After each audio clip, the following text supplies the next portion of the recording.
where the tide leaves shadows. Some secrets are meant to resurface. By Jasmine Taylor. Copyright 2025 Jasmine Taylor. All rights reserved. Prologue. Low water. The wind had turned cold that evening. Down by the cliffs, where the sea gnawed at the rocks with a patient, endless hunger, Sophie Bennett stood alone, wrapped in a sweater that wasn't warm enough and a silence that felt too heavy to bear. She had come to Penarrow to escape the noise, the deadlines, the city, the half-finished manuscript that mocked her every time she opened her laptop. The little house on the cliff had been advertised as a writer's dream, but dreams were rarely so damp or so haunted by the sound of the waves. It wasn't just the sea that spoke.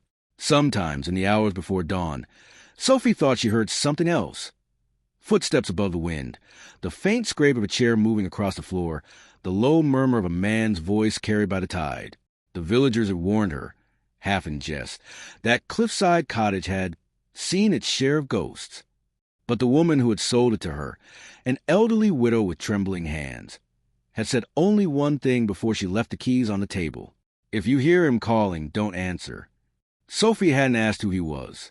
She had only smiled politely, thinking it was superstition, folklore, a storyboard of isolation and salt air. But on that night, her seventh at the cottage, she found herself standing at the edge of the cliff, staring down at the restless black water below. A storm was coming in from the Atlantic, heavy clouds rolling like bruises across the sky, and somewhere between the roar of the sea and the whisper of the wind, she thought she heard her name, soft, drawn out, and unmistakable. Sophie. Her breath caught. The voice was male, distant yet familiar, the kind that makes your heart remember something your mind cannot. She took a step closer to the edge, her pulse thudding in her ears. Then lightning split the horizon, brief, violent, and in that flash she saw him, a figure standing among the waves, pale and still, his face hidden by shadow. When darkness returned, he was gone. Only the echo of his name remained, and the sea swallowing it whole. Chapter 1. The House on the Cliff. The morning broke gray and reluctant, as if the sun itself had grown tired of trying to reach this forgotten corner of Cornwall. A low mist clung to the cliffs, dissolving only with the tide crashing long, white ribbons against the rocks. Sophie Bennett watched it all from the kitchen window, her hands wrapped around a chipped mug of coffee gone cold. She hadn't slept much after the voice she'd heard the night before. Logic told her it was nothing, a trick of the wind, the echo of her own restless thoughts. But logic had never been good at silencing fear. The cottage groaned as the wind shifted. Old houses did that, she reminded herself. Wood expands, floors settle, glass hums under pressure. But this house had a way of breathing, like something alive. She turned from the window and looked around the room. It was small, rustic, and stubbornly charming. Pale blue covered with peeling paint, a stone hearth blackened from years of fires, and a table big enough for two but never used. Dust motes floated through the light, suspended like memories. Her laptop sat on the table, lid closed, its presence accusing. On the screen waited the unfinished second novel that her editor had stopped asking about weeks ago. Sophie had been a literary promise once, a voice to watch, the paper said. But success had a way of souring into expectation, and expectation was something she no longer knew how to bear. Outside, the wind rattled the window panes again. Then a knock, soft, hesitant. Sophie froze. No one ever came up this far. The lane that led to the cottage was a narrow, muddy path that locals avoided unless they had a reason. She waited. Another knock, slightly louder this time. She forced herself to move, each step toward the door heavier than it should have been. When she opened it, the mist rolled in, wrapping around her legs like smoke. A man stood there, soaked from the rain that had begun to fall. Tall, broad-shouldered, his dark hair plastered his forehead. His eyes, sea-gray, clear and steady, met hers with a mixture of caution and surprise. "Sorry," he said, his voice deep but gentle. "Didn't mean to startle you. I wasn't sure anyone was living here again." Sophie blinked, trying to find her voice. "I just moved in, a week ago." He nodded, glancing past her into the dim interior. You chose quite a place. Most people around here don't last long in Cliffside Cottage. She managed a thin smile. That's comforting. A brief, awkward silence stretched between them. Then he extended a hand. I'm Noah. She hesitated before taking it. His palm was cold but strong, callous like someone used to real work. Sophie, she said softly. Noah looked at her for a moment, something unreadable flickering across his face. Bennett? He asked, almost too quietly. Yes. He gave a short nod, stepping back as if to leave. Right. Well, welcome to Penarrow, Sophie Bennett. And just like that, he turned away, heading down the narrow path toward the cliffs. She watched him go, her pulse still quick, her skin prickling with the strange electricity of their encounter. It wasn't until he disappeared into the fog that she noticed what he'd left behind. A small envelope, damp from the rain, lying on the doorstep. Her name was written on it in elegant, looping handwriting. Sophie bent down and picked it up. There was no stamp, no return address. Only her name. She tore it open with trembling fingers. Inside was a single sheet of paper. The ink had bled slightly from the moisture, but the message was still clear. You shouldn't have come back. Her breath caught. Back? The word echoed in her mind, absurd and impossible. She had never been here before. Or had she? For a moment. She stood perfectly still, the sound of the sea swelling behind her like a heartbeat. Then she folded the letter carefully, slipped it into the drawer beside the sink, and locked it away with the same quiet denial she perfected her whole life. But deep down in that hollow space between fear and memory, something began to stir. Something that whispered. This wasn't the first time the tide had called her name. Chapter 2. Echoes beneath the waves. The rain eased by noon, retreating into a sullen drizzle that beaded on the cottage windows and turned the footpath to a ribbon of slick clay. Sophie watched the weather withdraw like a reluctant apology, then pulled on her boots and a wool coat that still carried the faint, dry scent of a London wardrobe, cedar blocks, city dust, a life that had begun to feel like a jacket 2 sizes too small. She slipped the damp envelope into her bag before she could argue with herself about it. If it was a prank, she would know soon enough. If it wasn't, she wanted the words near her, where she could take them out and stare until the paper surrendered its secret. Penarrow from a distance was a watercolor of slate and cream. Cottages tucked along the curve of a small bay, a harbor wall scabbing into the sea, gulls like errant brushstrokes drifting across a low sky. Up close, the village belonged to the tide as intimately as a heartbeat belongs to the body. Everything breathed with it. The smell of nets and rope, diesel and salt. Shop bells jingling, a dog shaking off water at a doorway. The cobbles kept their own counsel, slick and gleaming, the kind of surface that demanded both attention and humility. She paused outside a chalkboard sign. Trevelyan's, bakery and tea room, pasties, saffron buns, fisherman's lunch. Warmth fogged the window. Inside, a handful of locals sat with newspapers and mugs, the radio whispering a song from 20 years ago. Sophie pushed open the door. A bell rang, bright as a bird. The woman behind the counter had silver hair swept into a knot and the kind of face that had been handsome all her life and had decided, somewhere in its 50s, to become beautiful. Morning, my lover, she said easily, which in Cornwall sounded like a neighborly hello rather than an invitation. You brought the weather with you. I'm afraid I might have, Sophie answered, surprised at the way her voice settled in here, lower, steadier.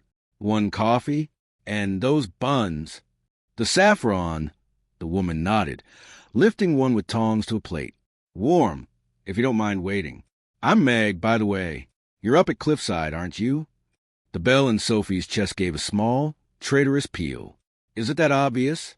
Meg only smiled, slid the bun into a little oven, and turned to the coffee machine. My son did the electrics there last winter, said the house, sighed at him. I told him he was romanticizing, but then he's a contortionist with wires and ladders, not a poet. I'll bring these over. Sophie chose a small table by the window. On the sill, a vase of blue cornflowers shrugged their petals at the light. The sea beyond was a strip of pewter. She thought of the envelope in her bag, the delicate script, the way the ink had bled. She hadn't shown it to anyone yet, not even to herself Properly. Meg arrived with the coffee and the bun, a butter knife balanced like a promise across the plate. There we are. She hesitated. You've met Noah yet? The question landed as softly as a feather and weighed just as much. Sophie wrapped her hands around the mug. He came by this morning. Meg's tone was a very British chord of interest and caution. He takes his walks along the cliffs most days, weather or no weather. Stubborn as a bollard, that one, but polite with it. Sophie took a sip. The coffee was strong and slightly smoky. Does everyone know everyone else's business here? Of course, Meg said cheerfully, sitting down across from her with a familiarity that should have been intrusive and wasn't. We're very efficient. Saves a lot of time. Sophie smiled in spite of herself. The saffron bun came out soft as a cloud, threads of yellow like gleamed sunlight, the butter melting into its seams. She cut into it, feeling, absurdly, the first true hunger she'd known in days. Thank you, she murmured. For the food or the nosiness? Meg's eyes glinted. Both. They ate and drank, sea sounds weaving through the pauses. When the bun was half gone, Sophie said, because the words needed air, someone left a note on my step. No name, just a line that said I shouldn't have come back. She kept her voice light, as if telling a story to someone else. Meg's face didn't stiffen exactly. It resumed a kind of carefulness. That's not kind, she said after a moment. Not kind at all. People get funny ideas about houses. They're not always good ideas. I've never been here before, Sophie said, and heard how it sounded. Defensive, as if she relied without a good reason. There must be some mistake. Or someone's being cruel. Meg picked up the butter knife and set it down again. Do you want me to ask about? No, Sophie said quickly. Not yet. Right. Meg stood, collected herself. Right then. She gestured toward the window and, beyond it, the harbor. If you fancy a walk after, the tide's on the turn. Best time to go out round the headland. There's a path above the pools, a bit worn, but the view will pay for it. Mind the edge. I will. Meg's hand settled on the table, pressing something small into the wood. A business card neatly printed. Trevelyan's with a phone number. If you need anything, batteries, candles, a spare pair of hands, ring me, or pop in and say my coffee's undrinkable. That's how you tell me you want a second cup. Sophie tucked the card into her wallet. Thank you, Meg. Welcome, Panero, my lover, Meg said, and left her to the sea and the bun and the note. She refused to look again until she was outside, in the larger air. She took the headland path, which curled up and away from the harbor like a question mark. Hedges tight with hawthorn and bramble, the late roses holding on to their color like stubborn memories. The drizzle had gone. The world smelled rinsed and metallic, as if someone had washed the sky in a tin basin. Far below, the tide muscled itself against black rock, white spatters flying up like scorn, then sliding away again, humbled. Sophie climbed until the village became a child's arrangement of toys behind her. At a wooden gate, she paused and glanced back. From here, Cliffside Cottage was a smear of stone crouched on its cliff, slant-roofed and watchful. The narrow lane drew a pale seam between gorse and grass. She imagined Noah on it, striding, head down, that unreadable flicker she had noticed in his eyes. Noah. The name had a weight to it. It belonged to storybooks and builders, floods and boats. She tried to place what she'd seen on his face when he had said her surname, that small almost flinch, and later, welcome to Panero, Sophie Bennett, like a sentence he had practiced on a script. He knew something, or thought he did, about the house, about her, or perhaps about the man the villagers whispered when they said the cottage had seen its share of ghosts. The widow's words returned. If you hear him calling, don't answer. It was hard to keep a ghost straight in your mind when the living had eyes like that. She walked on, the path narrowing, the sea now in full throat. After a while the land shrugged itself into a rough platform, a sort of lookout over a series of rock pools wrinkled into the shore. The water in them was clear as glass and clouded with its own small weather, fronds of seaweed, darting silver fish, shells that opened and closed like prayers. In one pool a crab lifted its scissors, as if to applaud. Sophie sat on a low stone wall, and let the wind comb through her hair. She reached for the envelope, then drew it out, felt the paper cool against her palm. She unfolded it, smoothing the creases against her knee. You shouldn't have come back. The script was elegant, the kind of handwriting that had once been taught in schools before keyboards made hand a relic. No address, no signature, no smudge of thumb. The words slanted as if written in a hurry, and yet they were precise. The loops closed, the crosses exact. Whoever had written it, they had done it before, left messages that looked like decorum and felt like an intrusion. Not very helpful, she said aloud to no one, and the wind took the complaint and flung it down to the water, which answered with its usual indifference. She should go to the police, she thought, except she knew how the words would sound in an office that smelled of coffee and carpet. No, I don't know who left it. No, there's no threat beyond the implication of one. Yes, I moved here alone last week into a house with a reputation. Yes, I'm a novelist. She pictured the slow, careful nod, the suggestion of a neighborhood watch, the hand hovering over a form that would never be filled. Better to ask the house itself. The thought came with shimmer of embarrassment and a cold thrill. There were explanations for everything. Houses creaked, wind funneled through chinks. Old timber remembered storms and told the tale, over and over, to anyone who would listen. But Cliffside did not feel like a house reporting its memories to itself. It felt like a house tuning its ear. She stood, pocketed the note, and followed the path back. By the time she reached the lane, a pale wash of sun had broken through and spread itself across the fields as if it had been waiting all morning for permission. 2 children raced a battered bicycle past her, shrieking with the kind of joy adults wanted to annex and couldn't. A dog trotted after them, tongue lolling. Someone somewhere was burning damp wood. The smell threaded into her coat. At the cottage door she hesitated, the key cold between fingers that had cooled without her noticing. The house seemed to be listening. She unlocked it, pushed, and the door swung open with a sigh that had less to do with hinges and with relief. It was a sound she knew from nights alone when she had finally let herself cry. "Hello," she said to the empty room, and smiled at her own foolishness. The kitchen was exactly as she had left it. Mugs on the draining board, an apple in a bowl, the drawer by the sink slightly ajar where she had slid the letter earlier that morning. Sunlight stippled the floorboards. She crossed to the table, set her bag down, then, impulsively, went to the drawer and opened it. Inside were tea towels, a small collection of rubber bands, a packet of candles with cracked cellophane wrapper, a matchbox, and another envelope. Her breath went thin. She touched it as if it might be hot, then took it out.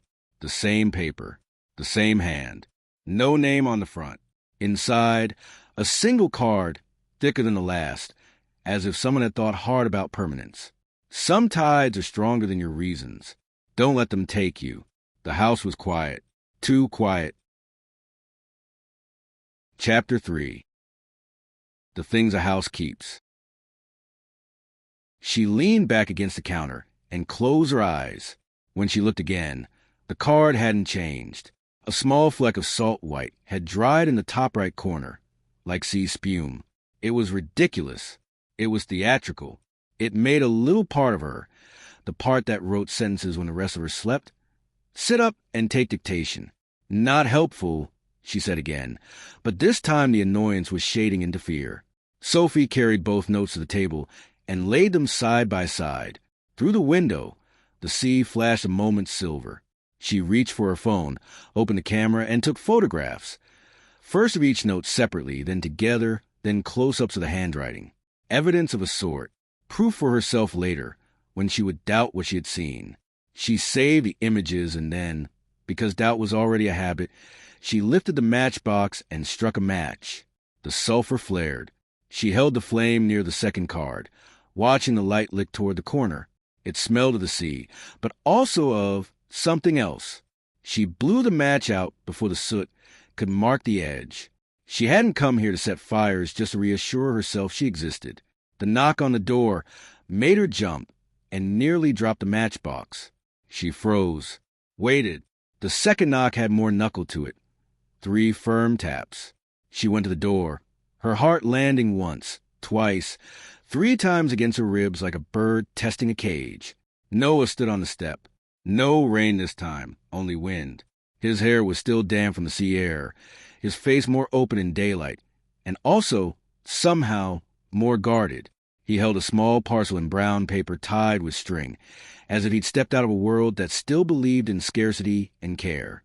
"I didn't mean to bother you," he said, which was what people said when they had decided to bother you after a decent internal debate. "I was passing. Thought you might like this." She looked at the parcel. "What is it?" "Bread," he said, as if the word might embarrass him. "From my aunt's bakery. She's Meg." "Meg is your aunt?" The connection fell into place like a coin into a jar.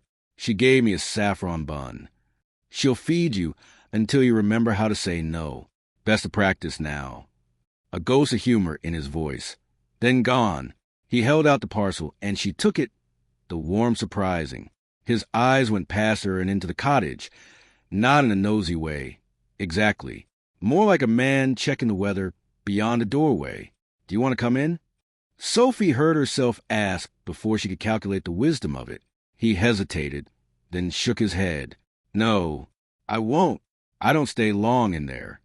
"In here," she corrected gently, and watched the correction land between them like a dropped stitch. "In there," he repeated, and the corner of his mouth tightened. "I didn't come to—" He stopped, started again. "I wondered if you found anything. The house, sometimes it keeps things." "The house keeps things?" "Letters. Photographs. Once a shoe." He looked briefly embarrassed. "It's old." Sophie thought of the envelope in the drawer, the one she had found before he knocked. Her impulse was to hide it. The counter-impulse was to hold it up and say, "Tell me everything you know, and don't lie to me even a little." She did neither. She said, "Why does everyone in this village talk like the house is a person?" "Because that's what we do with things that outlast us. We give them faces, so we don't resent them for their patience." He exhaled a bitter, beautiful sound. "And because of my brother." There was the first clear thing placed on the table between them without ornament. "Your brother," she repeated. "The one who—" "Tom." He managed a name like a man lifting something that used to be light. He worked the boats out of Newland. Good swimmer. Good everything. A breath. The sea doesn't always care how good you are. Sophie met his eyes. They were not tragic eyes. They were ordinary and alive and carrying something heavier than grief, the weight of a story that had bent and never snapped. "I'm sorry," she said, which was a small boat to push across such a distance, and she pushed it anyway. He nodded in the way people do when they've learned that acceptance is a more useful winter than anger. Tom stayed here sometimes, when he wanted quiet. The last weeks, he was quiet a lot. He glanced past her to the kitchen table and the notes upon it, and it was a small miracle that his face didn't change. "I thought, if you found anything that might belong to him—" "I'd tell you," she said, and knew she was promising something to a man she did not know, because his grief had given him a shorthand. "Of course." "Thank you." He stepped back, the wind reaching to claim him again. "The tide turns at 4. Don't walk the base path after 2. The pools fill early, wind pushes them." "I'll remember." He half turned, then paused. The look he gave the cottage was not fear, not quite.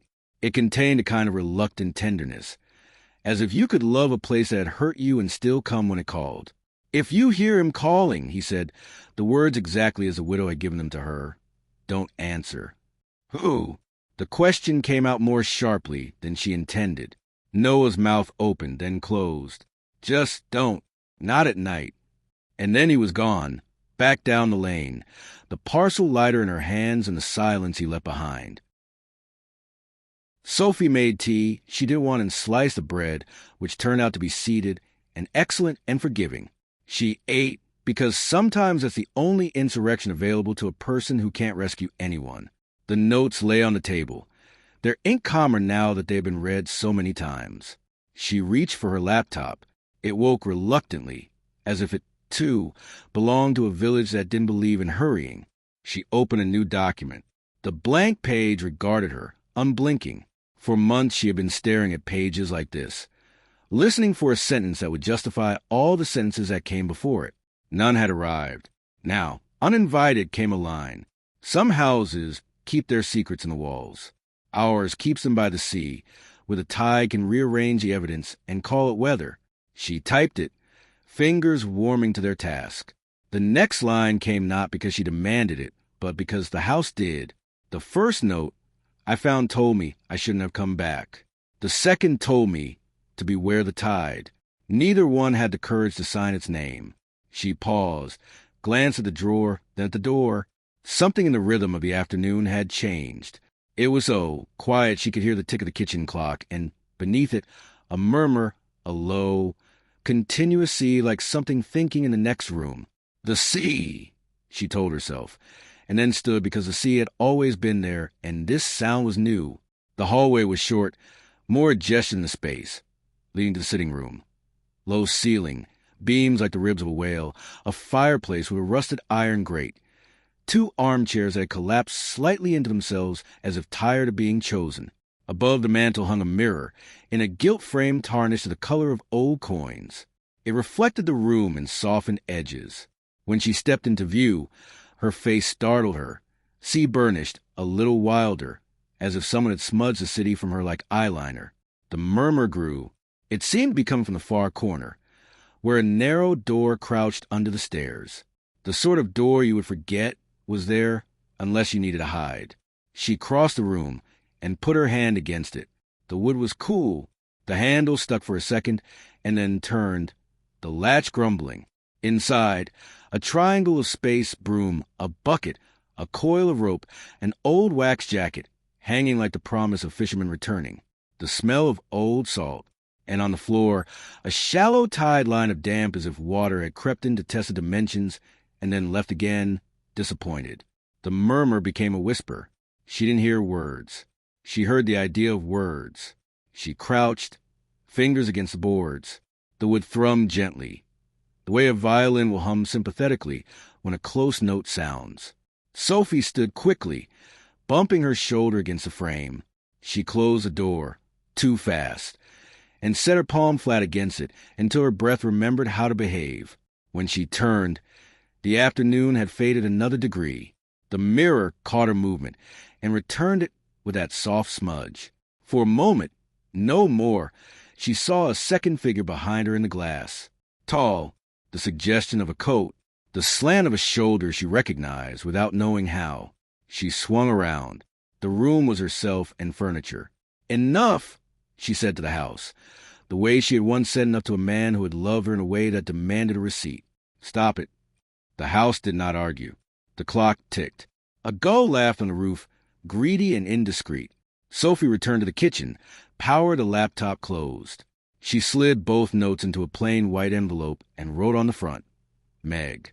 If anyone would know how to treat a mystery without giving it too much importance, it was a woman who could turn flour and patience into comfort. She dressed again, scarf, coat, and left the cottage with feelings she decided with determination and not fear. Down the lane, the hedges whispered. The sky had bleached itself to a pale, exhausted blue. In the harbor, a few boats were nudging each other like bored sheep.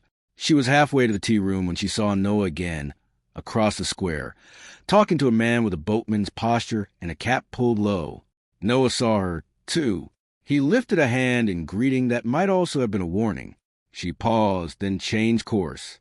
The decision was small and polite. It felt like rebellion. She crossed to him. "Sorry," she said, though she wasn't. "I won't keep you. I wanted to ask, do you know a woman who used to own the cottage? The widow who gave me the keys." "Mrs. Penfold," Noah said.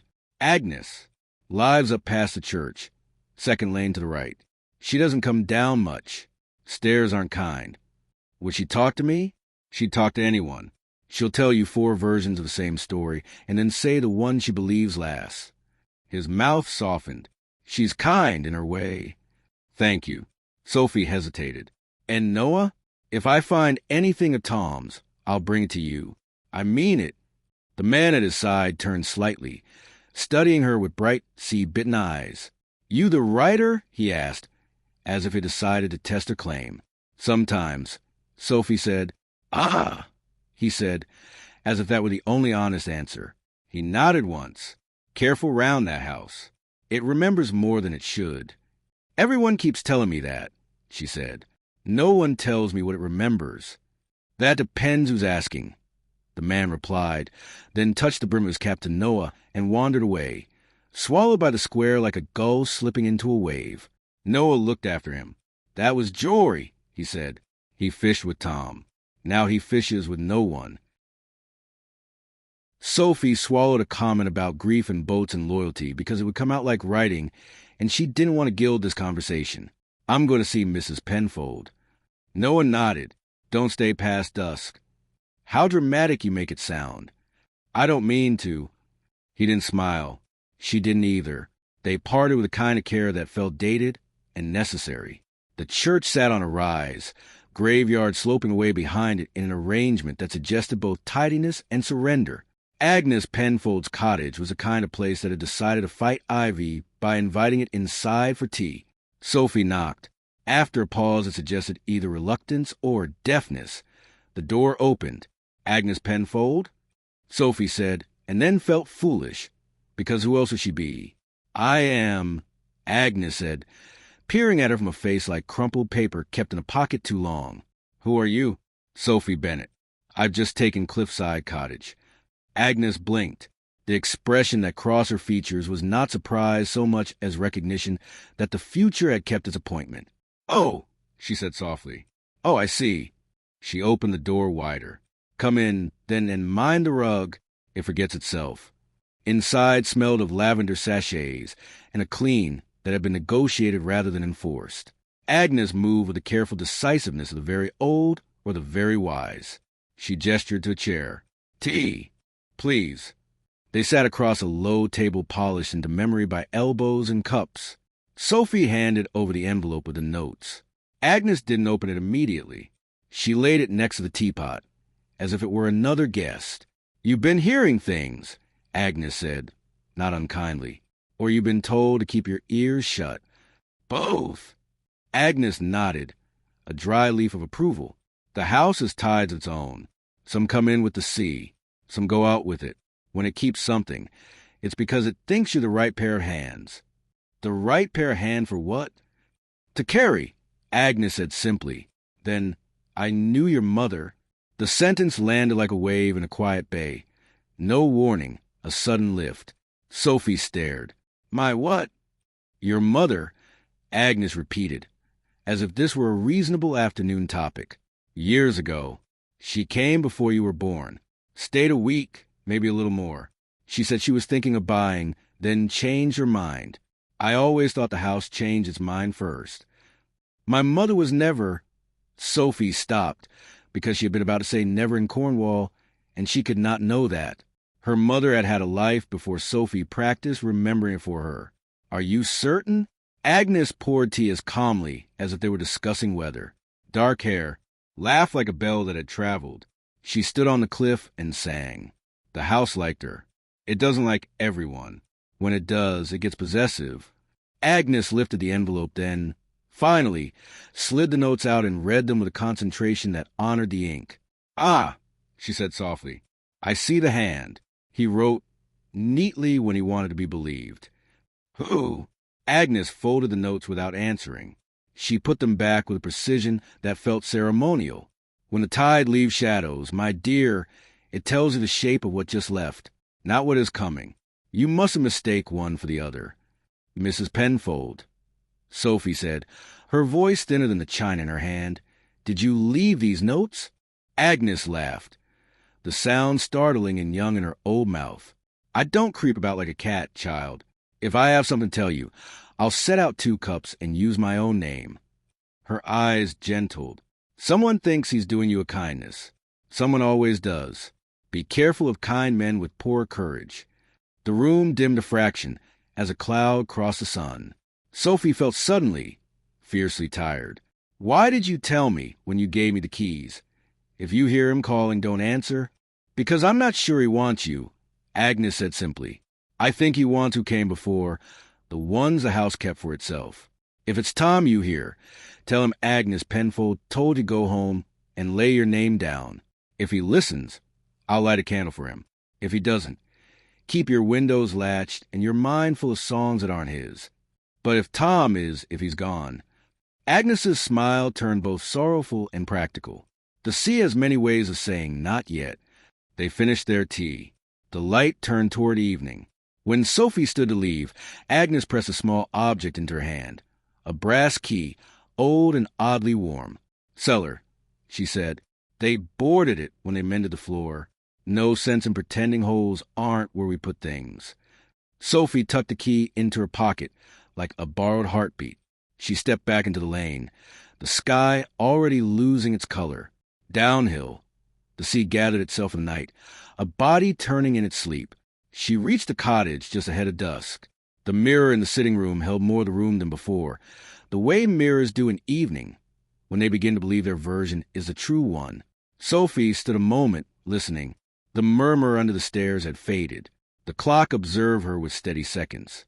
In the kitchen, she lit one of the stubby candles from the drawer and set it on the table beside the laptop. The match flare felt like defiance. She took the notes in the envelope, slid them into the drawer, and closed it with decision's small click. Then she drew the brass key from her pocket. It lay on her palm like a question she couldn't answer with words. "Well," she said to the house, her voice equal parts apology and promise. "Shall we?" She found a trap to the cellar half hidden behind the settle in the hall. A square board with iron rings, nailed shut along one edge, scarred and patient. Someone had tried to pretend it was only floor. Agnes had been right. Holes remembered their purpose, even when you cover them with furniture and good intentions. Sophie fetched a hammer from under the sink, which surprised and pleased her by existing, and pried up the nails one by stubborn one. The first gave with a squeal. The second held on until she swore at it, and then relented out of respect. When the last came free, she set the hammer down, breathing harder than she expected, and slid her fingers through the rings. She lifted. The smell rose first. Salt, old stone, damp wood, and, fainter, tobacco, as if some faithful ghost had smoked one last pipe and been called away by supper. The candle flame leaned inward, curious. Stairs unspooled into darkness, worn smooth at the center by hundreds of careful feet. She took the candle from the table, then thought better of it, and fetched another, so she would have two. Light likes company. She descended. The walls were thick and close, the air cold enough to make her breath into something she could see. The cellar was larger than the footprint of the cottage, a space chiseled out of cliff, partly natural and partly insisted upon.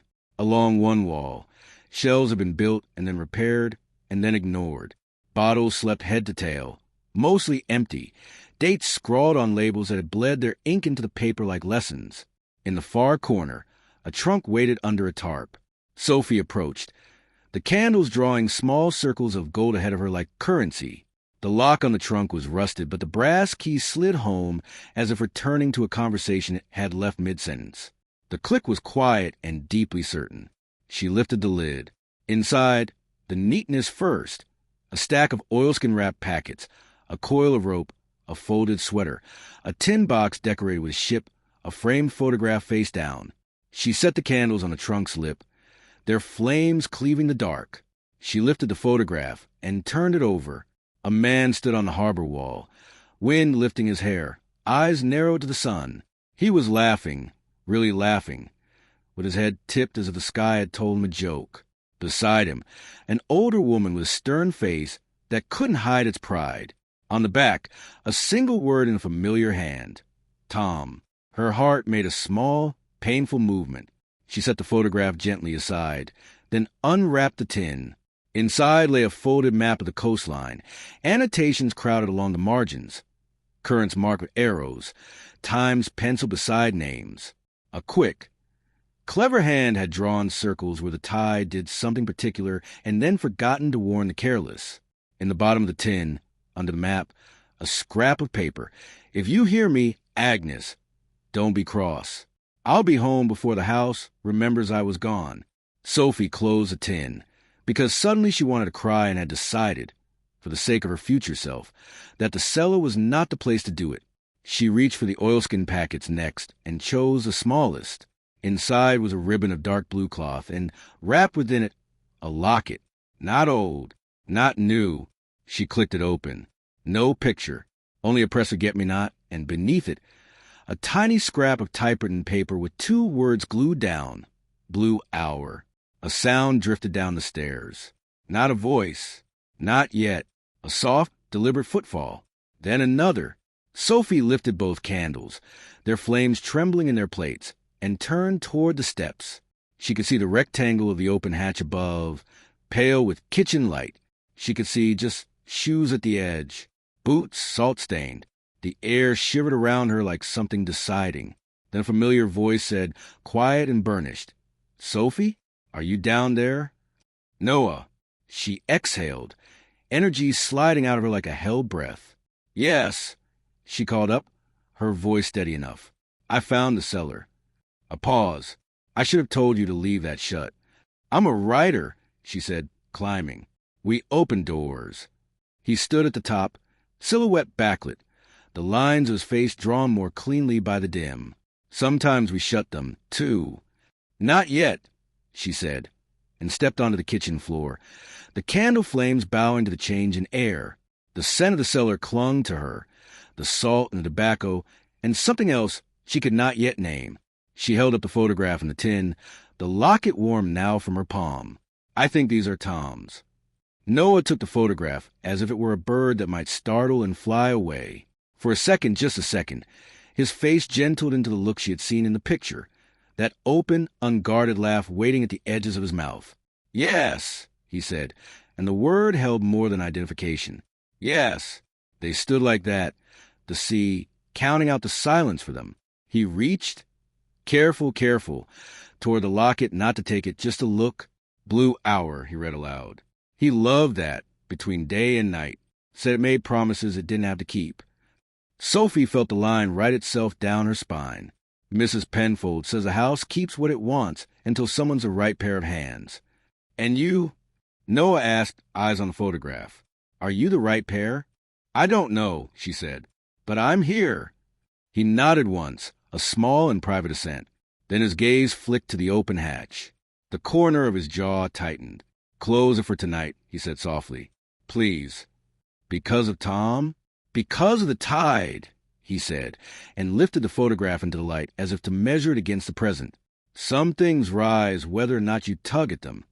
Sophie set one candle on the table, cradled the other, and went to the hatch. She looked down into the dark and felt, for the first time that day, the pull of something larger than gravity. "All right," she said to the blackness, to the house, to Noah, to herself. For tonight. She lowered the hatch and set the heavy iron bolts.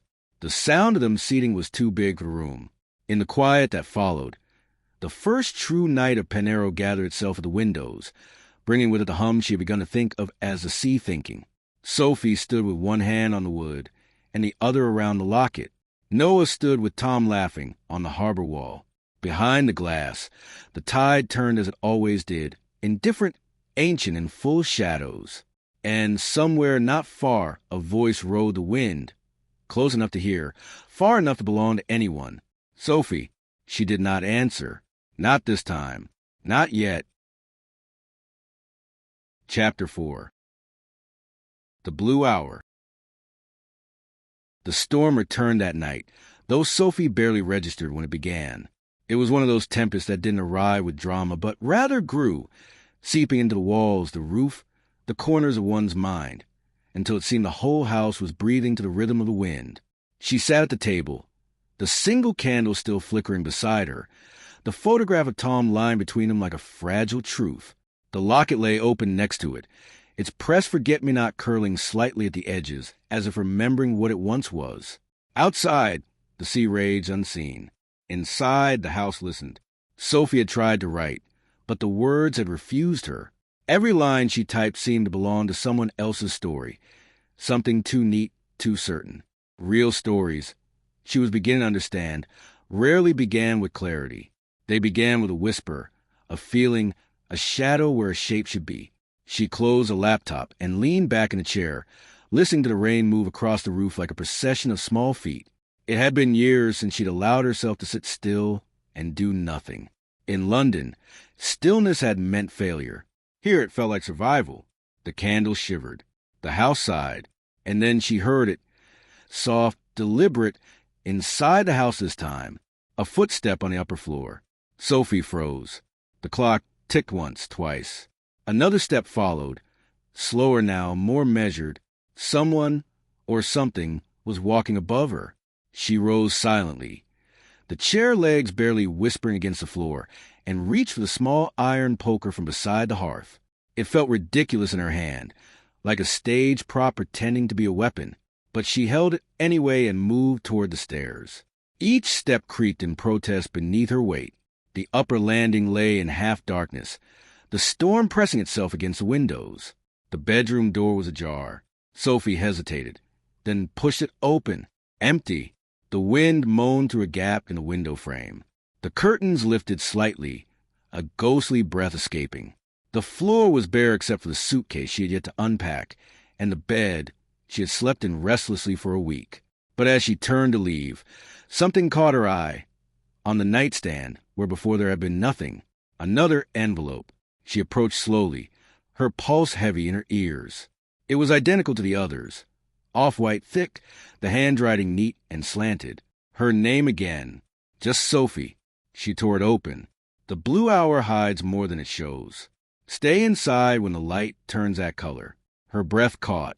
She looked toward the window. The rain had slowed. The sky behind it a strange pale gray tinged with something almost luminous. She checked her watch. For 47 p.m. sunset in Cornwall came early this time of year. The blue hour was only minutes away. A cold ripple passed through her. She slipped the note into her pocket and went downstairs, locking the door behind her as though that could keep anything out or in. She poured herself a small glass of whiskey, the one indulgence she'd allowed herself since leaving London. The liquid burned warmly, anchoring her for a moment in the ordinary. Then she heard it again, that faint hum beneath the floorboards, as if the house itself were murmuring a secret it didn't trust her to hear yet. Sophie set down the glass. "Talk to me, then," she whispered. The air shifted, almost an answer. Somewhere below, the cellar again, something moved. A faint clink, like metal against stone. She grabbed the candle and the key Agnes had given her. The hatch resisted for a second, then yielded. Cold air rose, smelling of salt and rust. When she descended, the shadows pulled differently than before. The flickering light caught the edges of the trunk, the shelves, the map she had left open, and on the ground beside the trunk. Something new, a trail of wet footprints leading away from the stairs, across the floor, stopping at the far wall. They were barefoot. Sophie's heart thudded once hard. She crouched, touching the stone. It was damp, slick. The footprints shimmered faintly before fading, as though the water that made them was being reabsorbed by the air. "Tom," she said quietly, and felt foolish the instant she did. The silence that followed wasn't empty. It was attentive. She stood, candle trembling slightly. The far wall where the footprints ended was uneven, rough-hewn stone. She ran her fingers across it, and something gave, a tiny shift beneath her touch, as if part of the wall wasn't stone at all, but something built to look like it. She pressed harder. A section moved inward with a dull scrape, revealing a narrow recess behind it. Inside lay a small wooden box, carved with designer waves. She pulled it free carefully, set it on the trunk, and opened it. Inside were letters, dozens of them, bound with faded ribbon. The top one was addressed to Lydia Bennett. Sophie stared. Her mother's name. Her throat tightened. She unfolded the first letter slowly. The paper fragile, but the ink clear. "My dearest Lydia, the house remembers you. It breathes your name when the sea is calm. I told myself I wouldn't write again, but the silence here has its own gravity. It pulls even now.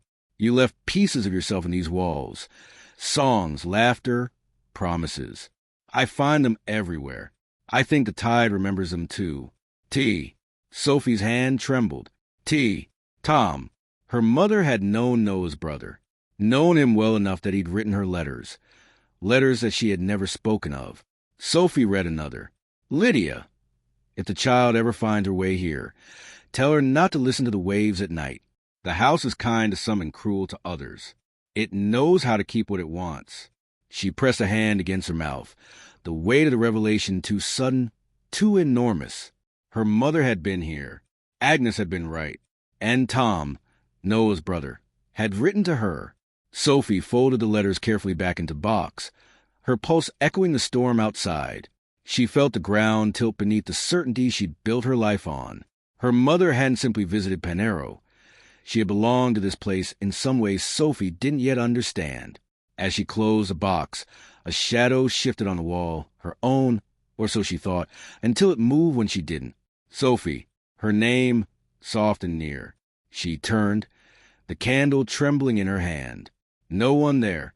The whisper came again, closer now, threaded to the sea's rhythm. You shouldn't have come back. This time, it wasn't on paper.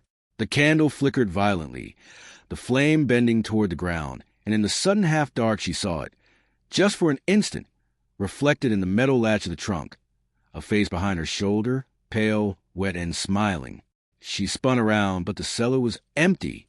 Only the sea answered, its thunder muffled by stone. Sophie backed up toward the stairs, clutching the candle and the box of letters to her chest. When she reached the top, she slammed the hatch shut and dropped the iron bolts into place with shaking hands. She stood in the middle of the kitchen, gasping, the candlelight throwing restless shadows across the walls. Outside, the blue hour had finally come, bleeding across the sky in that strange, haunted color that wasn't day or night. And through it, from somewhere deep in the cliffs below, came the sound of someone calling her name. Sophie. Chapter 5. The Letter Beneath the Waves. By morning, the storm had scraped the sky clean. The sea lay bruised and brilliant beneath a wash of cold light, as if the night's rage were a secret it refused to confess. Sophie stood at the sink with the brass key on the windowsill, the wooden box of letters on the table, and an ache running down the center of her like a fault line newly woken. She had slept badly, if what she'd done could be called sleep. The whisper from the cellar had followed her into her dreams like a tide that forgot its boundaries. Twice she woke to the sound of the house, settling, and once to the certainty that someone had said her name through the keyhole. When dawn finally arrived, it felt less like rescue and more like a witness. Sophie made coffee that tasted sharp and too honest. She sat at the table and opened the box again, though part of her wanted to lock it and drop it into the deepest pool she could find. The letters smelled faintly of salt and smoke, and something else that might have been inside of another life. She chose one from the middle of the packet, where the ribbon had bitten deeper into the paper, as if those words had been read and reread until they learned to wait. Lydia, it began. The house knows when the tide is wrong. You can feel it in the floorboards. I used to laugh at Agnes when she said that, but I don't laugh much now. If you ever bring the child here, if you ever think of it, teach her to keep one hand on the wall at night. Teach her to sing something that doesn't belong to this place. It's beautiful here. I hope you never forgive it for that. T. Sophie closed her eyes. She tried to picture her mother as a younger woman. Hair dark against Cornish wind, a laugh like Belle's Agnes had imagined for her. Lydia in a house that had not yet learned Sophie's name. Lydia reading a letter, with a lighthouse beam shifting along the far cliff. Lydia writing back, or choosing not to. Lydia leaving. It should have made her angry, the secrecy, the hoarded past. Instead, it made her want to find the place on the cliff where her mother had once stood and learn the shape of it with her own feet. She dressed with a care she rarely afforded herself. Wool sweater, boots, a scarf that had belonged to her mother and still held a memory of perfume when the wind struck it just so. She tucked 2 of the letters into her bag along with the locket, leaving the rest under folded tea towels where the house pretended it did not keep its secrets. Then she lifted the box and hesitated. It felt wrong to carry them through the village without permission. The letters had been written to Lydia. They ought to stay in the place that had hidden them so faithfully. She took only the 2. Outside, the lane had turned to squashy earth where the hedges bled water from their leaves. Sunlight fell in thin, bright pieces between clouds. The world smelled rinsed and metallic again. Sophie walked down toward the harbor, rehearsing an honesty she had not had the chance to practice. Noah, I found letters. They are from Tom. They are to my mother. The thought of saying the words aloud, made her throat feel smaller. Meg's bell chimed as Sophie pushed open the bakery door. Warmth welcomed her with the old generosity that made her want to sit and let someone else write the story. The morning regulars had already staked their territory with mugs and the low rumble of talk. Meg stood behind the counter, sleeves rolled to her elbows, a dusting of flour bright on her forearm like a constellation. "My lover," she said by way of greeting. "You look as if you've been up since yesterday." "I feel it." Sophie tried to smile and failed. "Is Noah back kitchen?" Meg's eyes softened at the edges. "You want him?"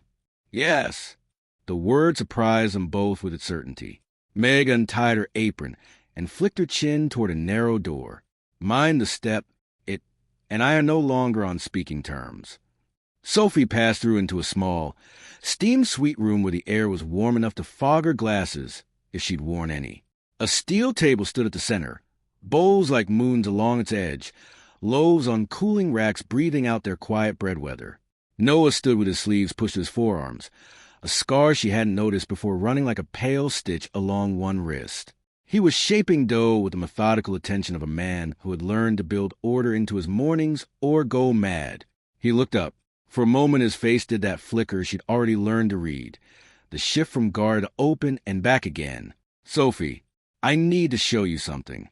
She heard the thinness in her voice and hated it. She lowered it, found steadier footing. "Can we talk?" Noah glanced through the small window to the front room, where Meg was pretending not to watch. He nodded and stripped off his apron. "Back alley," he said. "It'll be cold. We can be honest more quickly if we're cold." They stepped into a narrow cobbled space where crates were stacked along one wall and puddles kept a memory of the night's rain. The sky above was a rectangle of indifferent blue. A gull on a chimney regarded them with the suspicious patience of a creature that had seen it all and expected to see it again. Sophie took out the letters. Noah didn't reach for them. He kept his hands in his pockets as if to steady them. "Where did you find those?" "In the cellar. There's a recess in the wall. A wooden box with—" She broke off. The part where her face had smiled in the latch did not belong to this hour. "They were hidden, and you opened them." Not a question, not a rebuke, an acknowledgement that the world required certain trespasses. "They're addressed to my mother." The words might have been stones she had carried here to lay down and could not quite release. Lydia Bennett. Noah closed his eyes. It wasn't melodramatic. It was a man steadying the world by removing it briefly from view. "Agnes told me a woman once stayed at the cottage," he said. "I convinced myself I'd misheard her." "Tom wrote to her," Sophie said softly. "He wrote about the house, about the tide, about me, I think, though I wasn't born yet. He told her not to bring the child here, or to teach her how to belong and not belong at the same time." He opened his eyes, and now they were full of weather. "Let me see." Sophie handed him the top letter, the one that warned against the wrongness that could come through floorboards. Noah read it with his mouth set in that careful line people reserve for their own pain. She watched his eyes move along the words, the small pulses in his throat, the way his thumb hesitated in the margin, as if he wanted to press something down and could not. When he finished, he handed it back. "That's Tom's hand," he said. Even when he wrote to borrow a spanner, he chose the neatest piece of paper in sight. A muscle in his cheek jumped once. "He knew your mother. Did he love her?" Sophie asked, and the sky looked away. Noah looked away, too. "Tom loved the sea," he said finally. "He loved the hours around a day when the world thought it could change, and then did, or didn't and kept you anyway." He sketched a small, helpless gesture. "I don't know." Sophie nodded. The word blue wove itself under her skin like thread. "There's something else." She took out the locket. This was in the trunk. Blue hour inside. She opened it so he could see the pressed flower, the tightness of the glued words. Noah took the locket in his palm, as if it weighed as much as a stone. "He used to stand on the harbor wall, and tell me the light then was the closest we got to grace." He smiled in spite of himself, the expression quick and reluctant. A bird alighting and gone. "I never understood how a man with rope in his hands could talk like that. Agnes said the house taught him." "Agnes gave me a key to the cellar," Sophie said. She remembered my mother. Agnes remembers everyone who behaved like there was a covenant with the place. He handed the locket back, his fingers brushing hers. An ordinary touch in an alley full of wet crates. It felt like sunlight contraband from another climate. "Sophie, last night, did you hear?" "My name," she said. "Yes." He nodded as if this were an answer to a different question entirely. "Don't go down there after dark again." Because of Tom? Because of what the tide pulls through. His voice was gentle and firm, the way one speaks to someone halfway across a rope bridge. Some of the voices are memories. Some are mistakes. Some are neither and both. Sophie folded the letter, slid it back into the envelope. I've spent months in a flat with walls so thin I could hear my neighbor rehearse monologues about a woman I hated. I thought that was the worst kind of haunting. She smiled, small and not unkind. I was wrong. They stood in the cold until their breath made ghosts between them. Noah turned toward the alley mouth where the square had begun to fill with ordinary transactions. "There's someone else you should talk to," he said. "Jory. You met him yesterday." The fisherman with the bright eyes. He knew Tom's hours like he knew the weather. He won't tell me the parts he thinks I can't forgive. Noah's mouth tilted, a shape that had once been a laugh. He might tell you. "Because I'm not you," Sophie said. "Because you're her," Noah said, and the word landed in the space between them with the accuracy of a tide, or near enough for a story to trust. Jory was at the harbor mending a net with his feet braced against a low wall, a cap pulled low so the morning could not right itself on his face without permission. He glanced up as Sophie approached, and then down again, hands sure and indifferent. "You'll have torn your fingers by noon," he observed. "I brought them that way," she said. "I'm a writer." He snorted. "Ah." He tied a knot that looked like apology and made it into function.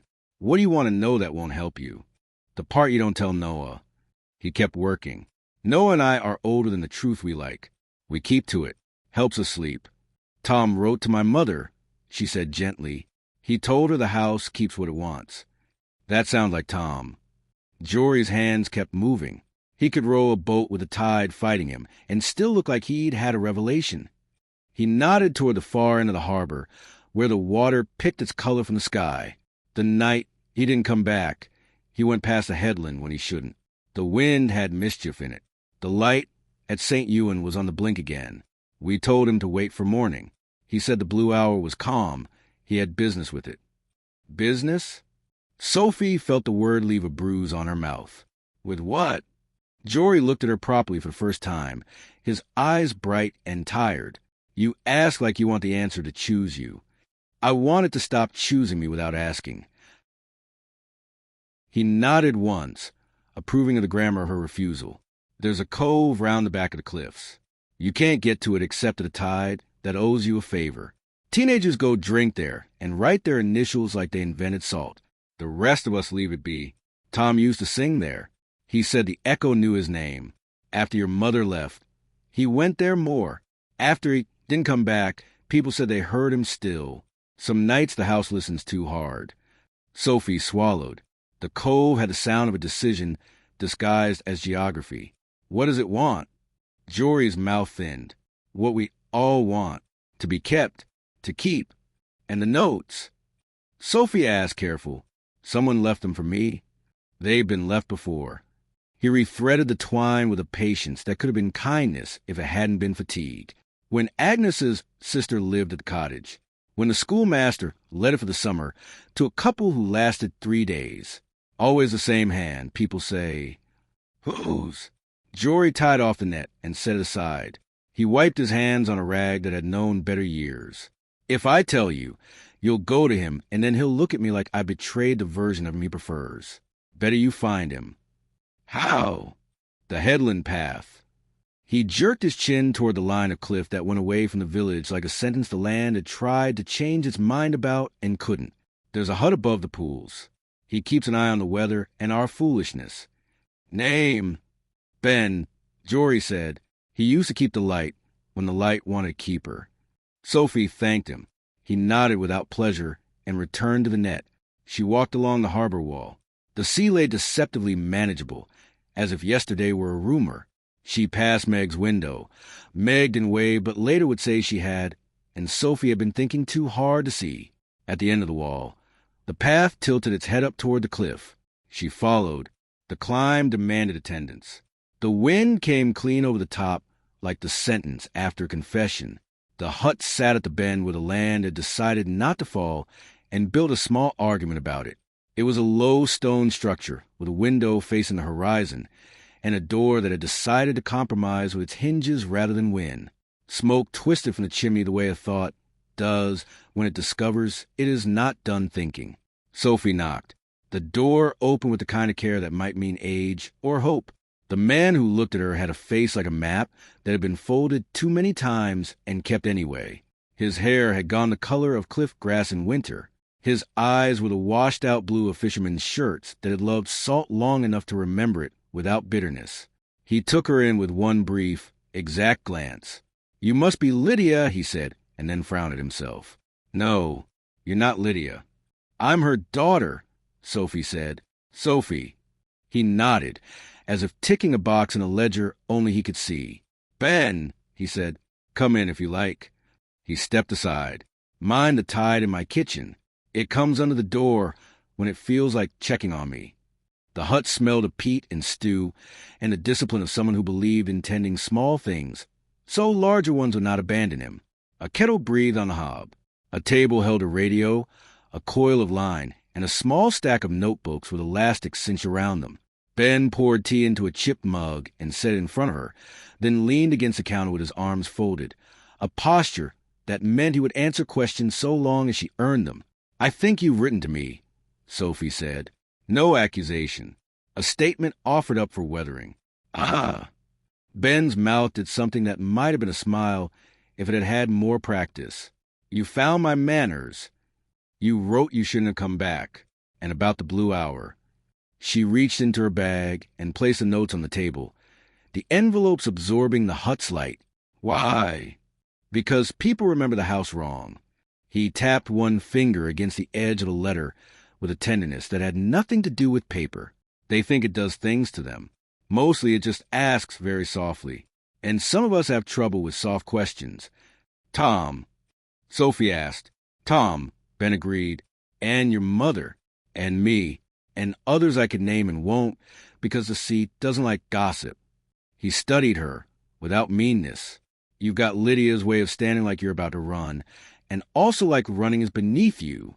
Did you know her?" Ben looked away. Through the window where the line of the horizon dared the hut to blink.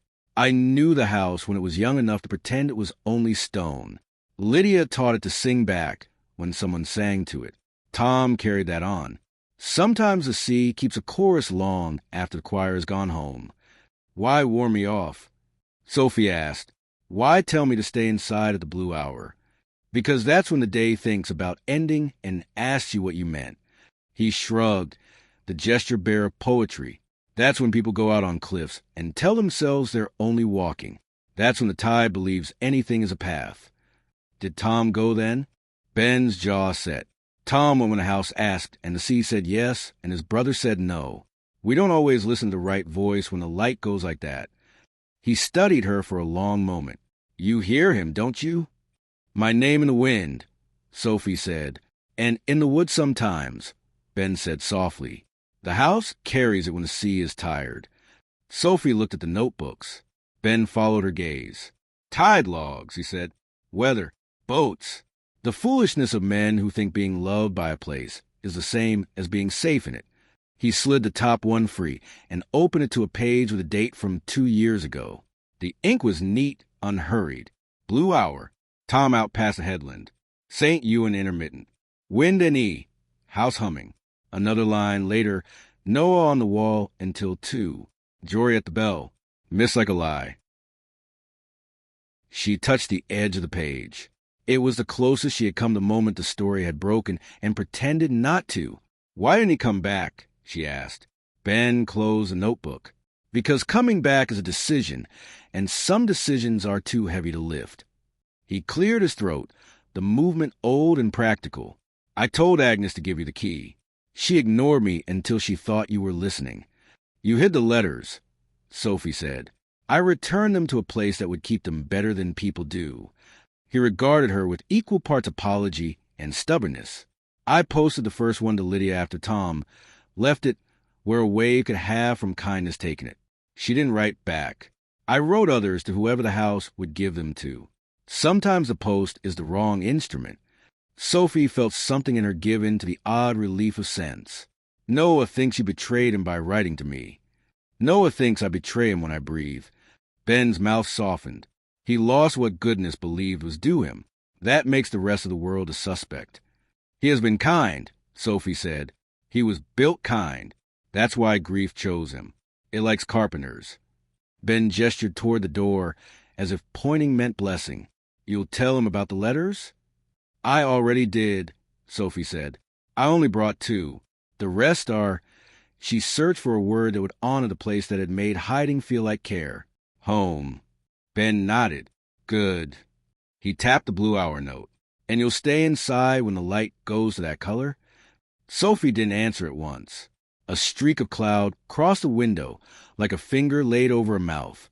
I'll sing something that doesn't belong to this place, she said instead, remembering Agnes's advice. That will do, Ben said. He lifted the kettle to refill her cup. Tell Meg I'll send down crabs if the pots behave. Tell Jory I'm not cross. Tell Noah he stopped. What? Tell Noah he doesn't owe me forgiveness. I won't know what to do with it. Sophie stood, the tea warming her hands, the wind rearranging its mind above the hut. At the door, she paused. Ben, who do you hear when the tide turns? He smiled, and for a second a map of his face rearranged into a country she wished she had known when it was younger. Everyone I didn't learn in time. By the time she reached the village again, the day had tilted toward its late self. A cloud bank hung offshore with the look of a city warily approaching. Down on the quay, kids had constructed an empire out of lobster pots and called it a castle until the tide annexed it. Sophie passed Meg's window and found herself shepherded in by the scent of coffee, as if the door had acquired a hand. Meg stood with her hip against the counter, eyes narrow in the way people's eyes get when they're braiding love and disapproval. You've seen Ben? Yes, Sophie admitted. And you told Noah you were going to see Ben, I'm sure, Meg said, not unkindly. I told Noah I had letters. Sophie lifted the locket as if it could serve as a passport. He's not my keeper. No one is your keeper, Meg said, and then sighed. The trouble with Panero is we don't always remember that. Sophie ordered nothing and received tea and 2 slices of something so lemon it made her eyes water. She told Meg only a piece of the story, and Meg received it the way a woman receives a storm report, with attention, with the knowledge that preparation only takes you so far.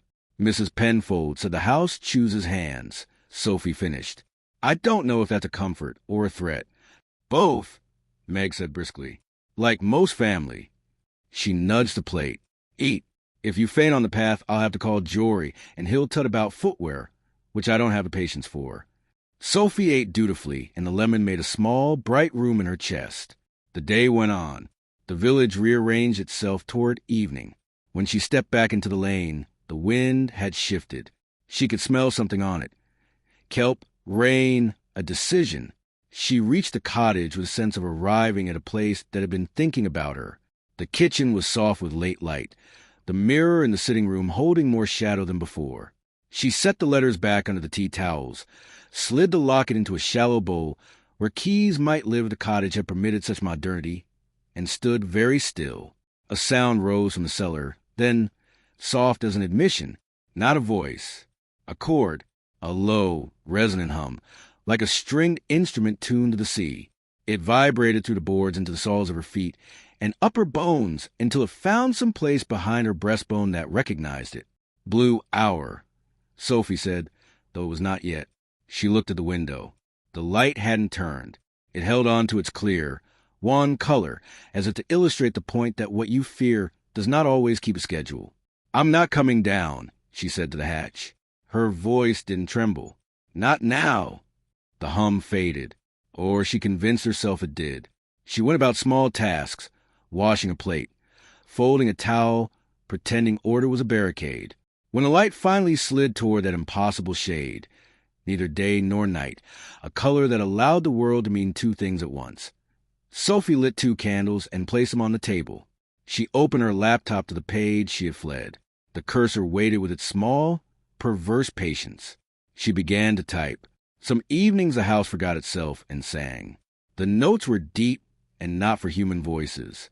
If you stood very still, the sound moved your body without your permission, and you understood why people invented words like haunt and love and tide and kept using them long after they broke. A knock came soft against the door. 3 measured taps. Sophie stopped. Her fingers hovered. She waited, the old temptation rising, the desire to pretend she hadn't heard, to keep the world arranged within the rectangle of the page. The knock came again, slightly louder. Not Noah's cadence. Not Meg's. She went to the door and opened it.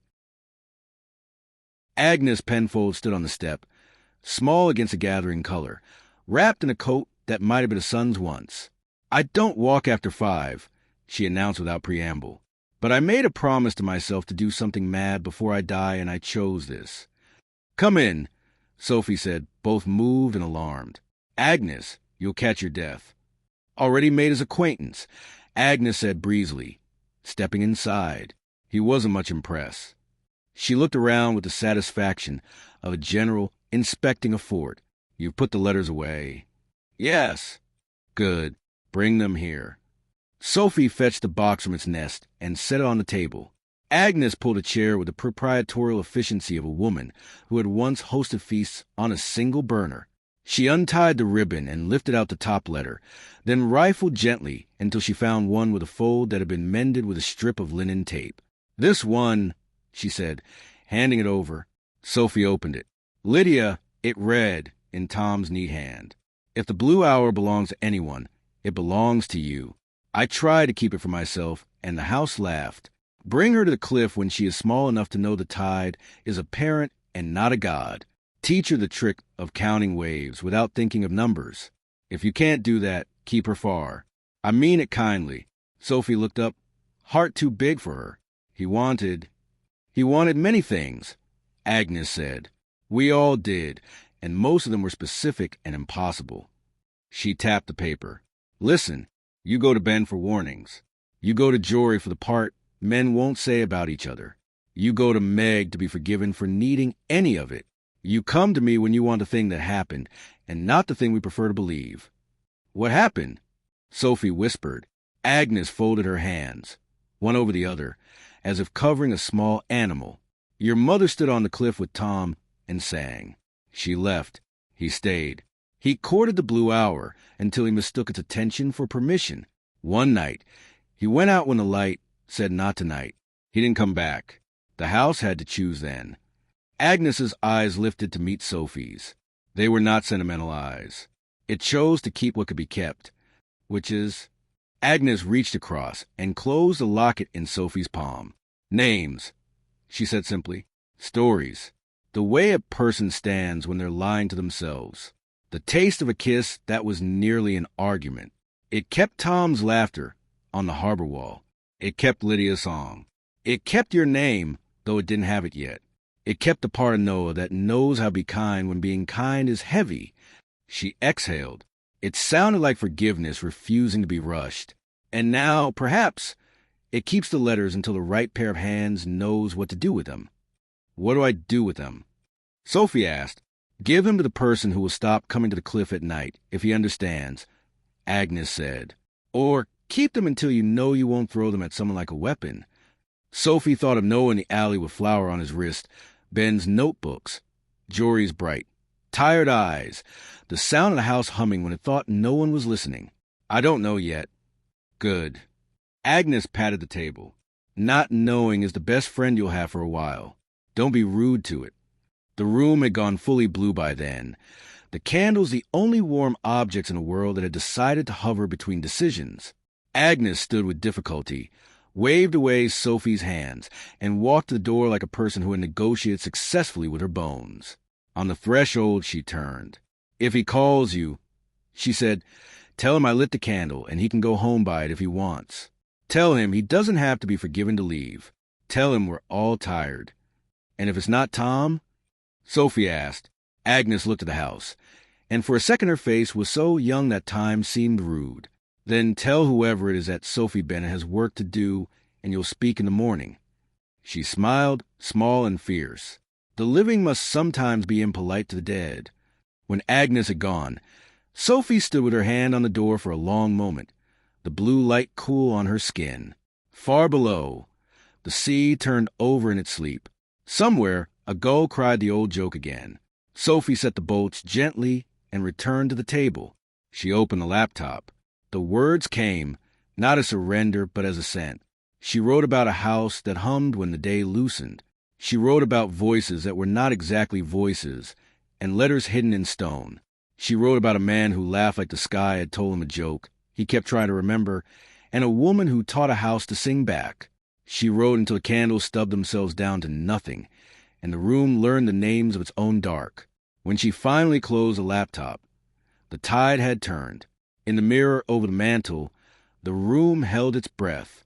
For an instant, not long enough to frighten, only long enough to convince, Sophie saw two figures reflected where there should have been one.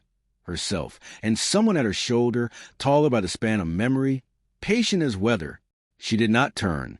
She raised the locket instead, touched its seam, and said into the room, into the glass, into the sea, "Not tonight." The reflection slowly returned itself to honesty. The house exhaled. Outside, somewhere at the edge of the cliff path, a man's footsteps approached and paused, and then retreated. The sound of someone choosing to wait for morning. Sophie blew out the last candle. In the small hush afterward she could hear, very clearly, the soft rasp of paper in the drawer where the letters lay, as if words were turning in their sleep, preparing themselves for the hands that would carry them next. Chapter 6. Low Tide. The morning arrived with sky as pale as a promise made in the wrong season. Sophie woke to the smell of salt welded to damp stone, and the memory of Agnes's small, fierce smile. For a few seconds she lay still and tried to hear only ordinary things. The clock, the tick of cooling pipes, a gull deriding the day. The house obliged. It made no other claims. She went to the kitchen and found the brass key where she'd left it, a patient gleam on the sill. The box of letters remained under the tea towels, heavy with what it knew. She made tea and added honey, a concession to herself she would have mocked 2 months ago. Outside, the sea wore its workday color, pewter with ambition. Her phone buzzed face down on the table, a message from an impatient life that still expected her to play along. Harriet, editor checking in. Any pages? Even a paragraph? Sophie stared at the screen. A paragraph. She could mail Harriet the one about the house forgetting itself and singing, but sending it felt like translating a prayer while the deity was still in the room. She typed back, "Working. Cornwall is louder than expected." Then, on a meaner impulse she almost admired, she added a photograph, the locket, open on wood, the pressed forget-me-not holding its color as if defying time's jurisdiction. She deleted the photo before pressing send. The work asked for secrecy. She wasn't about to trade it for a relieved email. By 10. Sun had won a brittle victory. Sophie packed a small rucksack. Water, scarf, the 2 letters, a torch, Agnes's key. She hesitated over the locket and then fastened around her neck. It lay cool in the notch of her throat, a punctuation mark that had chosen to behave like a talisman. If the blue hour belonged to anyone, it could afford to travel. At the harbor, the tide was on its way out, revealing ribs of rock and slick seams of seaweed like bruises healing. Jory stood by a stack of pots with a mug that could double as ballast. He squinted at the light as if negotiating. "You're going to the cove," he said, saving her the preamble. "I am. Go 2 hours before lowest. Come back an hour before. If you're unsure, you turn around the moment your certainty loses its name." She almost smiled. Noted. He nodded toward the cliff path. "Ben's watching the sky.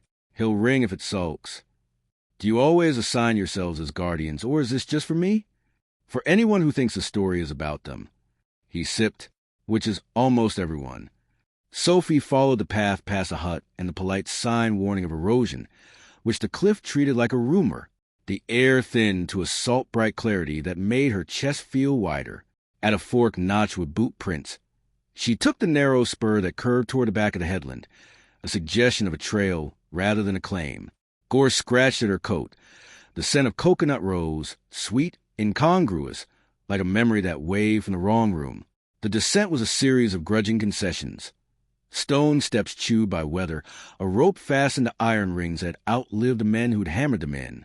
She tested each foothold with a kind of attention that did not allow fear much space. Halfway down, she stopped and looked back. The village sat small and reasonable in the distance, its scale a chastisement. She looked down. The cove lay revealed by the tide's withdrawal, a crescent of dark sand stippled with pools, a mouth that spoke only when the sea allowed. She stepped onto the sand and felt the place notice her. It was quiet in the way a room is quiet when someone has just stopped speaking. The cliff held itself around her, stone damp, and seemed the kind of geological certainty that makes human grief feel like a bad mood. Sophie scanned the sand for other footprints and found only the scrawl of gulls and the delicate, frantic calligraphy of a dozen small lives. Close to the back wall, the rock changed, slate giving way to a rougher, pocked surface that had been carved in places by hands more recent than the seas. Initials, a date, a heart with an arrow that had tried not to be ridiculous and failed. She ran her fingers over them, feeling the press of lives that had wanted to write themselves down. Near the curve where the cove pinched inward, she saw it. A name, carved with patience, letter strokes deep and deliberate.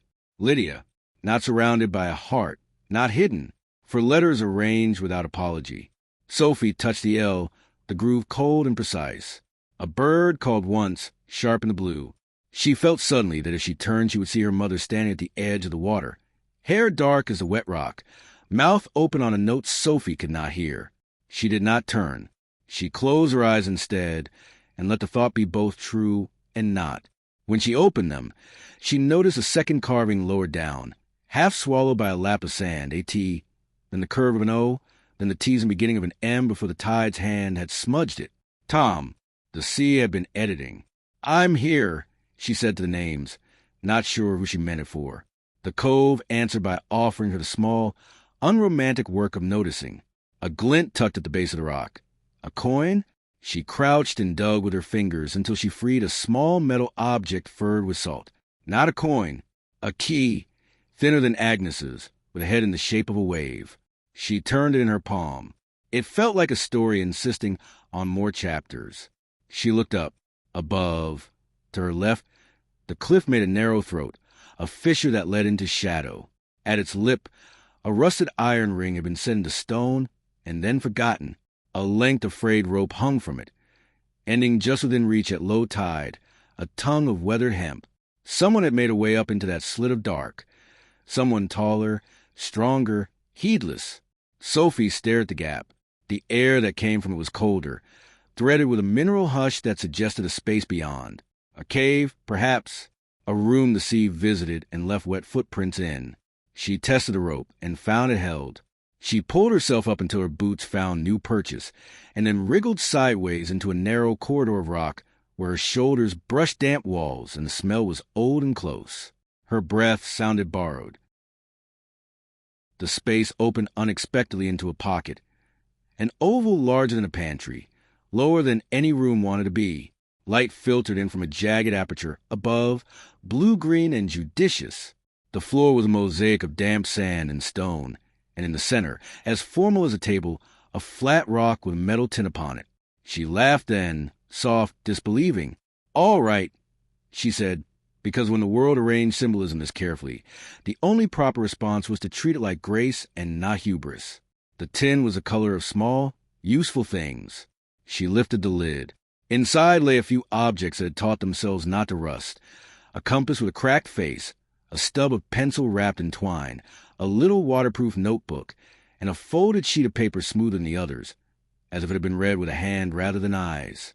Sophie lifted the paper last and unfolded it carefully. "Lydia," it said, "if I go out and the light changes its mind, if I don't make it back before the house learns a new song, give this to the child when she comes. She'll come. You said she would. You said she has your stubborn. Teach her my name, and then tell her it's not mine she needs. Tell her to write down everything she hears, and only answer once.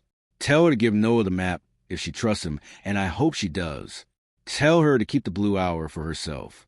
Don't let her trade it for anyone's courage but her own. T. Sophie sat back on her heels, the cave lowering itself around her. Air stone, the intimate silence of a place that had waited politely. She read the note again, then again, until the words annotated her. The child. She'd come. She'd keep the blue hour. She would give Noah the map if she trusted him. She wiped her hand over her face and found salt she couldn't source. She slid the note into the notebook's back cover and the notebook into her rucksack. The compass she left. The pencil she took. She touched the tin lid one last time, a blessing or an apology. She didn't know which. When she wriggled back into the corridor, the world presented its first correction.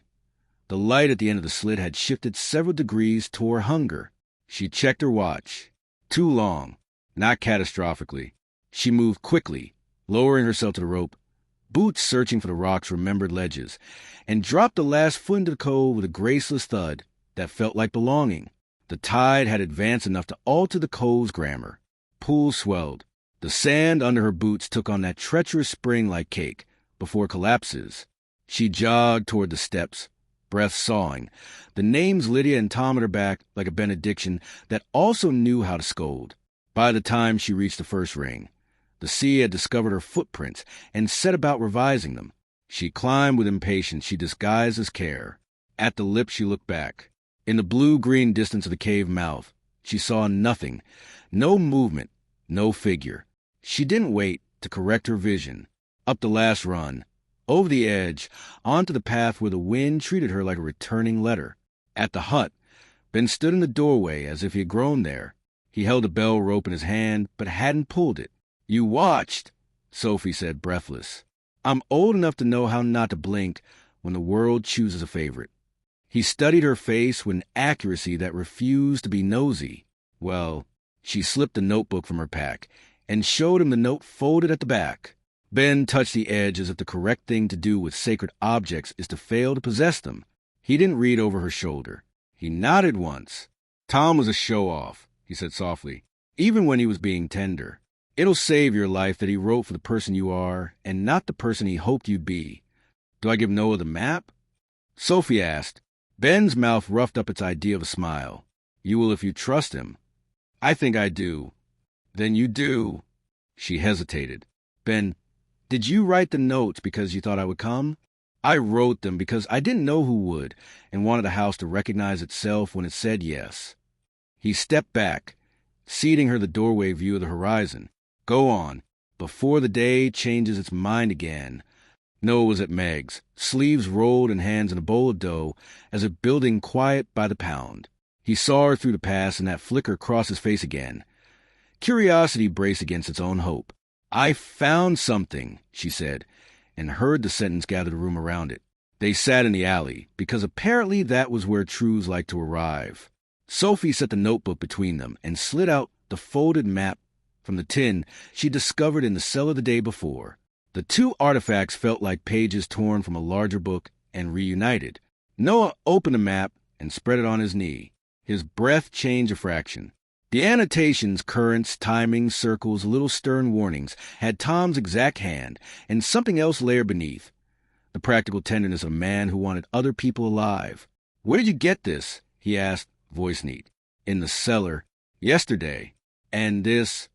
She tapped the notebook. "In a cave in a cove, behind a rope through a slit in the cliff." "For God's sake," Noah murmured, not as a prayer. He closed his hand briefly, hard, and then did the thing he must have taught himself to do. He opened it again. He looked at the last page. Sophie watched his throat work when he reached Tom's line about giving Noah the map if she trusts him. He folded the paper with careful reverence and handed it back. "Thank you. I haven't finished trusting you," she said, because the truth respected precision. "But I have begun." Something gentle behind his eyes. Gratitude, perhaps, or relief dressed in a coat it did not yet deserve. "I'll make a copy and give the original back to you." "You'll keep the copy?" she asked. "I'll keep it like a person keeps the first jacket they bought with their own money." He stood like a man stepping into a weather he could choose and looked at her as if the day were, for the moment, behaving as instructed. "Sophie, if the house hums again tonight, don't answer." "I won't," she said, and found she meant it not as obedience, but as a promise to herself. Meg leaned out of the back door then with the unembarrassed authority of family. "If you two are done giving each other delusions of adequacy, there's pasty, and it's not going to eat itself." They went inside. The bakery was warm and smelled of butter, colluding with flour. Meg cut the pasty and slid the bigger piece toward Sophie, like a blessing disguised as favor. Noah poured tea. They ate in a silence that was not awkward. Sophie watched Noah's hands. Flour had settled in the lines across his knuckles like dust in a good library. When she left, the sun had acquired that generous, low angle that makes even ordinary streets wealthier. She took the long way back to the cottage, along the top path, the village aquilt beneath. The locket lay warm now, having learned her temperature. She imagined the cave filling. The tin would be fine. The rope would drink. The names on the wall would go mute under a veil of water until morning. At cliffside, the mirror caught her and returned a version of herself she almost recognized.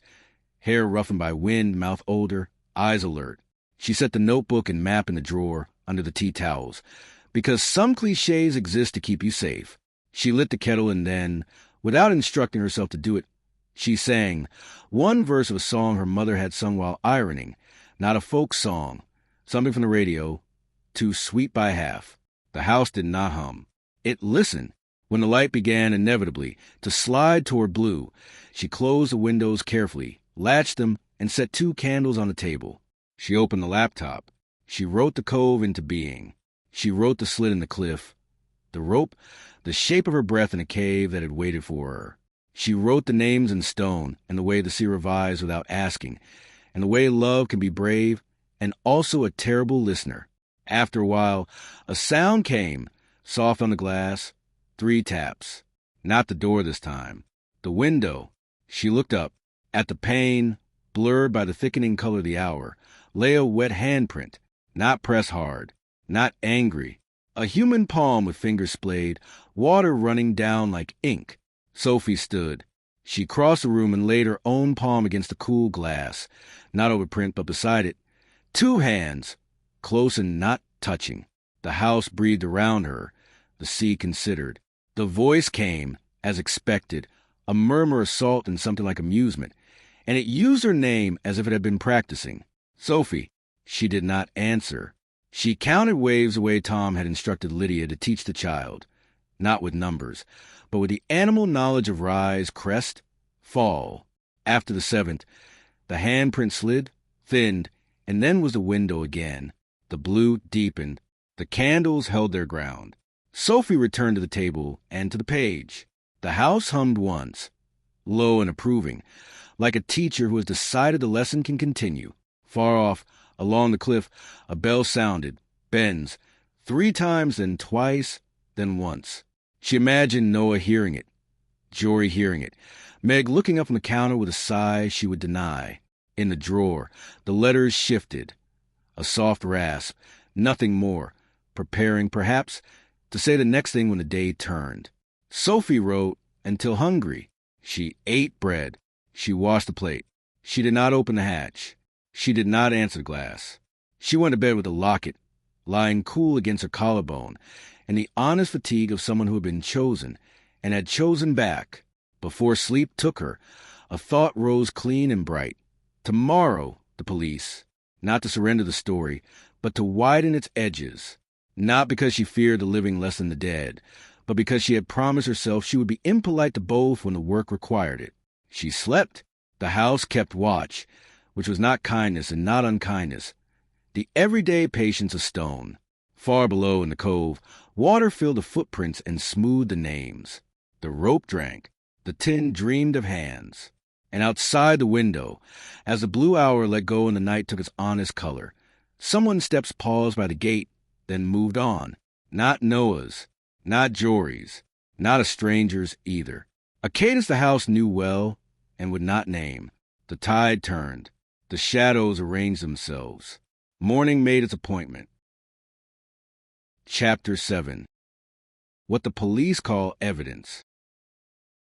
Morning wore a municipal color, flat, serviceable. The shade paint takes when been asked to dry on cinder block. Sophie dressed in the kind of clothes you put on to speak to authorities and packed a careful honesty into her bag. The photographs of the notes on her phone, the copy Noah had made of Tom's map, the little notebook from the cave with the last page tucked like a heartbeat at the back. The letters themselves stayed in the drawer beneath the tea towels, as if the house were willing to co-sign a temporary truce. Pen Arrow did not have a police station. It had a notice board with curling flyers for lost cats and a number to ring for more serious absences. The nearest station sat in a town that had once been certain of itself and now made do. The taxi driver who took her there had a radio tuned to a station that played the sort of songs people sing when they've given up on originality and fallen gratefully back into a chorus. He pointed out weather with a proprietary air and told her the sea would behave if everyone else did.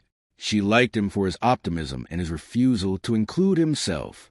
The station smelled of carpet, old coffee, and obligation. A young constable at the desk looked up with a slightly overwhelmed efficiency of a person who knows the rule book is longer than any day. "Can I help, miss?" "I don't know yet," Sophie said, which wasn't helpful and also wasn't untrue. "I'd like to report—" She stopped, aware suddenly of the shape of the sentence she was building. "Letters left in my house, and a possible trespass." The constable's expression rearranged itself into a geometry of concern. "Right. Take a seat, please." He disappeared and returned with a woman who wore her competence like a coat she had long ago decided not to try to take off. "D.I. Grace Morwenna," she said, holding out a hand. "Come through." They sat in a small interview room, painted a color that wanted to be calming. Grace placed a legal pad on the table, and a recorder that she didn't switch on. "Start wherever the story wants to begin." Sophie began with the house, the cliff, the blue hour that had decided it liked her, and the voice that had pretended to know her name. She showed the photographs of the notes, the handwriting neat and precise, the water bloom at the corner of one. She explained the cellar, the trunk, the map, the cave, the notebook, Agnes, Ben Jory, Noah, the locket, her mother's name carved in rock. When she spoke Tom's name, she saw something shift delicately behind Grace's eyes, a rearrangement of files in a cabinet the public rarely saw. "You know the case," Sophie said softly. Grace tapped the capped pen against her thumb. "We know the missing persons report. Mr. Thomas Hale, age 33 at the time, fisherman out of Newland, last seen 2 years ago. Weather, uncertain, vessel, unfound body, unrecovered, village, certain. The kind of certainty that makes paper look silly." She turned the phone toward herself to examine the photographs of the notes again. "And these were left when— the first on my step the morning after I moved in. The second in a drawer I was sure I'd closed. The third upstairs. Last night there was a handprint on the window. Any signs of forced entry? No, but it's an old house. Doors believe what they want." Grace's mouth quirked in a way that might have been permission to keep metaphors as long as the nouns behaved. "You said your mother's name is on the cove wall." "Yes." "Lydia." Tom's half written beside it. Grace's pen hesitated above the pad. "Lydia Bennett?" "Yes." Sophie watched the name travel through the room and find a chair. "You know that name, too." Everyone with a certain age and a Cornish adolescence knows the names that girls carved when they were trying to be legend. Grace took a moment that did not waste itself. "Miss Bennett, may I ask, are you frightened of anyone living?" The question was so reasonable it nearly broke her. "I don't know." "All right." Grace drew a square on a legal pad and wrote Ben, MEG, Noah, Jory in the corners, as if she were designing a small, ethical trap for a truth that disliked straight lines. "We could canvass the village. You won't enjoy the result. Or we could proceed slowly and annoy only the people who deserve it." Sophie surprised herself. "Slowly, please." Grace nodded, began a list. "I'll take your phone for 5 minutes, if that's all right, to download the photographs. I'll get someone to walk the perimeter of the cottage for sign. We'll request any private CCTV that points toward the lane. It's almost always useless and sometimes isn't. And I'd like you to forward me the copy of the map. Not because I intend to use it for anything sensible, but because people have a way of telling us later that we didn't ask." She glanced up. Do you think Mr. Hale wrote these notes? Sophie considered. The handwriting is neat the way people are when they want to be forgiven. Tom's letters to my mother were neat for a different reason. He was trying to be believed. This feels, she searched for a word that would not make the room colder, polite, and frightened. Ben Penhaligon's hand is neat, Grace said, not unkindly. So is Noah Hale's when he's making lists for Meg. So is Jory's when he writes the names of men who owe him money and forget. She tapped her pen twice, then set it down. You're a writer. You'll hate this, but I'm asking anyway. Are you sure the story isn't beginning to write back? Sophie smiled despite the sting. I'm sure of almost nothing, but someone put a hand on my window. Grace's gaze warmed a fraction. We'll be practical first, then poetic. Bring me the hand if it volunteers to be dusted. She stood. One more thing. She paused, making room for the ass to land. You going to the cove again today? Not if you tell me not to. I'll tell you to mind the tide and to send me a message when you're back, and I'll pretend that's an instruction you intend to obey. She extended a card. Call me if the house starts to speak a language you don't know how to translate. Back outside, the world had toned itself back down from official. The wind carried the smell of lunch being decided. Boats clicked softly as if discussing promotions. Sophie walked without deciding toward Meg's. The bakery bell fluttered its specific announcement. Meg looked up, read the interview room in Sophie's face, and poured tea without comment. Noah emerged from the back with flour on his forearm again, as if grief and bread shared a set of gestures. How bad? He asked quietly. Procedurally hopeful, Sophie said. They'll check the lane, ask politely for gossip on hard drives, decide whether the sea is a person of interest. Noah's mouth tipped. It always is. Sophie set the notebook on the table between them, not opening it. Grace Morwenna knows your brother's case. Of course she does. She brought soup, Meg said, as if that were the benchmark that mattered, when the search ended, not the first day or the second, when it mattered most. Sophie absorbed that piece of the village and put it somewhere she could trust later. She wants a copy of the map for the file. That file's nothing. I'll send it. Noah nodded as if this were decency dressed as bureaucracy. Good. Did you sleep? Sophie asked, surprising herself with the audacity of care. Enough to call it that. He glanced at the clock, then at the square of sky in the window that had begun to consider rain. You go to the cove? Not at Blue Hour. She touched the locket where it lay against her throat. I'm learning. He looked at the locket as if it were a small, living thing that needed the right temperature of air. If you want to see the headland from the water while there's light for it, I can ask Jory to take us for 10 minutes. The sea's civil today. It's how she says she's sorry. Meg made a small, rude sound. The sea never apologizes. It sends flowers to itself. But she handed Noah his coat and Sophie a hat, as if blessing and warning could be the same action, on the quay. Jory stood beside a small boat that had been painted with the kind of care that suggests the painter had needed to think about something else at the time. I won't charge you, he said to Sophie, because you look like you're making art, and art pays eventually, in dignity if not in coin. They motored out of the harbor with a rattle, and complaint small boats make when they agree to leave safety from the water. Penarrow looked like an explanation that had mislaid its conclusion, and decided to pretend that had been the point. The cliff grew as they approached, rock articulating itself into seams and ledges, and the kind of arguments geology wins by waiting. There, Noah said, pointing to a long gash in stone half concealed by shadow. The cove's throat. You found the rope. I found the rope, Sophie said, proud in a way she hoped wasn't foolish. Jory kept his eyes on the water, which is how lives are saved. Weather like this, you could stand there and think the world intends to keep the promise it made you in the morning. Weather like this, Noah said, Tom would have said the blue would be beautiful tonight. Sophie watched the cliff's face for something she could name. A seal's head broke the surface nearby, black marble and whisker. It looked at them as if people were an eccentric weather pattern, and then slipped under with the neat economy of a creature that had graduated from this place long ago.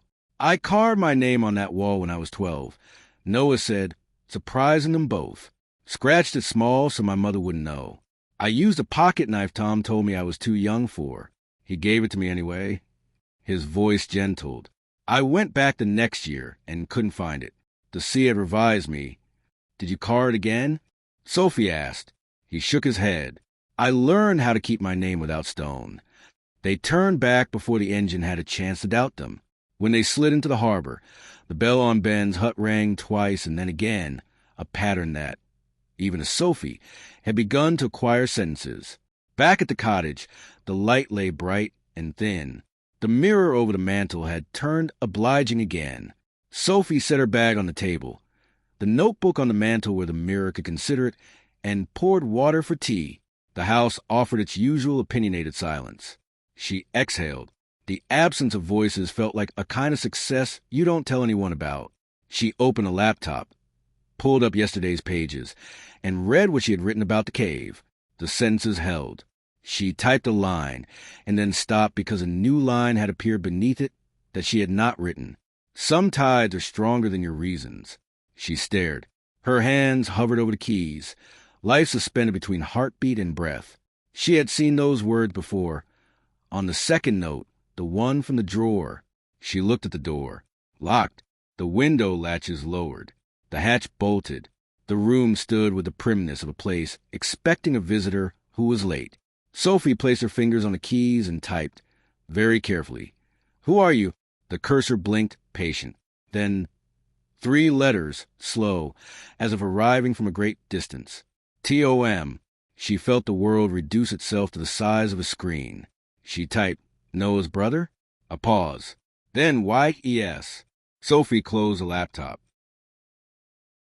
She did it gently, as if not to startle something fragile.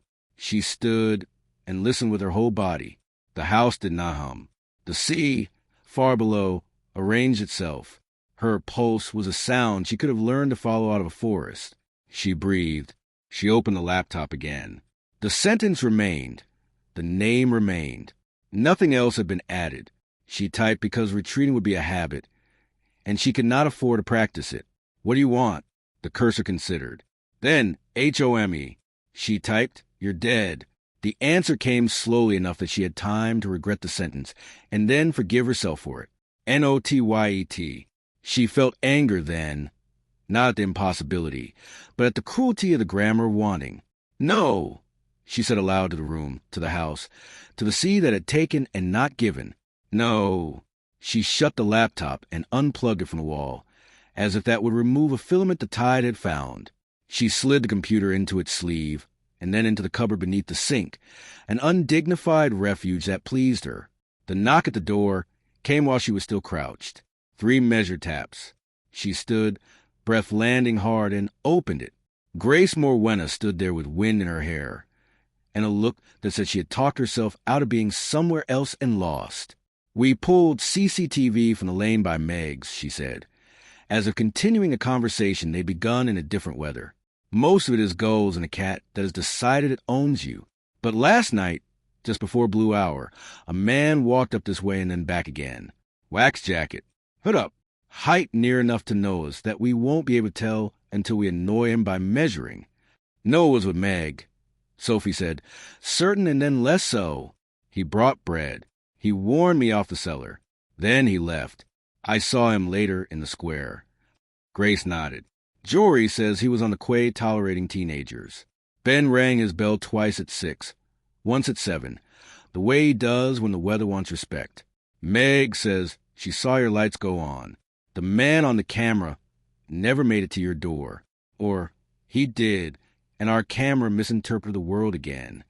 Who? Sophie asked, hating the smallness of the question and asking it anyway. Grace shook her head. A man in a village that produces men. We'll ask the camera to be kinder. Meanwhile, she glanced past Sophie into the kitchen. You look like you've just decided not to be afraid of something sensible. Sophie smiled in a way that made her mouth ache. I'm choosing my moments. Good. Grace hesitated. A woman named Lydia Bennett called the station 22 years ago and asked about road closures near Panero. It was a nothing call. The console logged it. I found it because I was looking for something else. She lifted a shoulder, apology and explanation both, which is to say, you're not the first person your life has sent to this cliff. Don't let the cliff convince you. It composes the music. When Grace had gone, the cottage felt briefly larger, as if some piece of the official world had vetted it and found it acceptable. Sophie retrieved a laptop from its cupboard and set it on the table without opening it. She lit a candle and then a second, as if to give the first company. She placed the locket in the saucer, so the forget-me-not could look at flame. The drawer where the letters lay gave a small sound, a paper's whisper, nothing more. Outside, a band of cloud laid one cool hand across the sky. The afternoon turned a corner and began to imagine evening. Sophie reached for her phone and typed a message to Noah, then deleted it, then typed another and sent fast before she could be careful. Come by before blue. I have something I need you to tell me I didn't see. The reply arrived too quickly to mean anything other than I was already halfway here. 2 minutes. She stood at the door and counted. On 7, his step on the lane. On 8, his shadow against the glass. On 9, the knock. She opened the door to a face that already knew it would be asked to be brave. What did you see? He asked. She stepped back to let him in, the house lifting its head. She placed her hand flat on the laptop, then lifted it as if from the back of an animal you trust. She opened the lid. The screen woke. The sentences waited. Noah read, "Some tides are stronger than your reasons." He read, "Tom." He did not flinch the way she expected. He closed his eyes. When he opened them, they were not quite the same eyes. He used to say that. Noah said quietly, "When we were boys and the sea had the particular cruelty of being beautiful." He used it when I said no and he meant yes. Then it's a message from someone who learned the wrong lessons about leaving. He looked at Sophie, and for the first time since she had met him, his grief let go of his face and took a seat elsewhere. And it's also a trick the living can play with a keyboard and a house with a lot of doors. Do you think? I think we close the laptop, he said gently, and did. And I think we light the fire, and I think we sit with the door locked and the window latched, and we don't let Blue tell us who we are. She nodded. He stepped past the hearth, crouched, coaxed a reluctant kindling into the idea of flame. The room took the new weather inside itself and softened. Outside, the light turned, as it always did, toward that color that makes even certain lives ask if they've been mistaken. Sophie sat at the table and listened to the first pops in the fire, the old wood giving her like a stubborn thought learning to be a better one. Noah settled in the chair opposite, not too close, not far, hands open on his knees. They waited together, not answering, counting waves without numbers, while the house held its ground like a person who knows you and has decided to behave. And at the window, for a moment, nothing pressed his hand against the glass. The pain stayed itself. The blue deepened. The tide, indifferent and ancient and full of intentions it didn't owe anyone, turned. Somewhere down the lane, a step paused by the gate. It did not move on. Not yet. Chapter 8. The shape of the tide. The fire had burned itself into silence.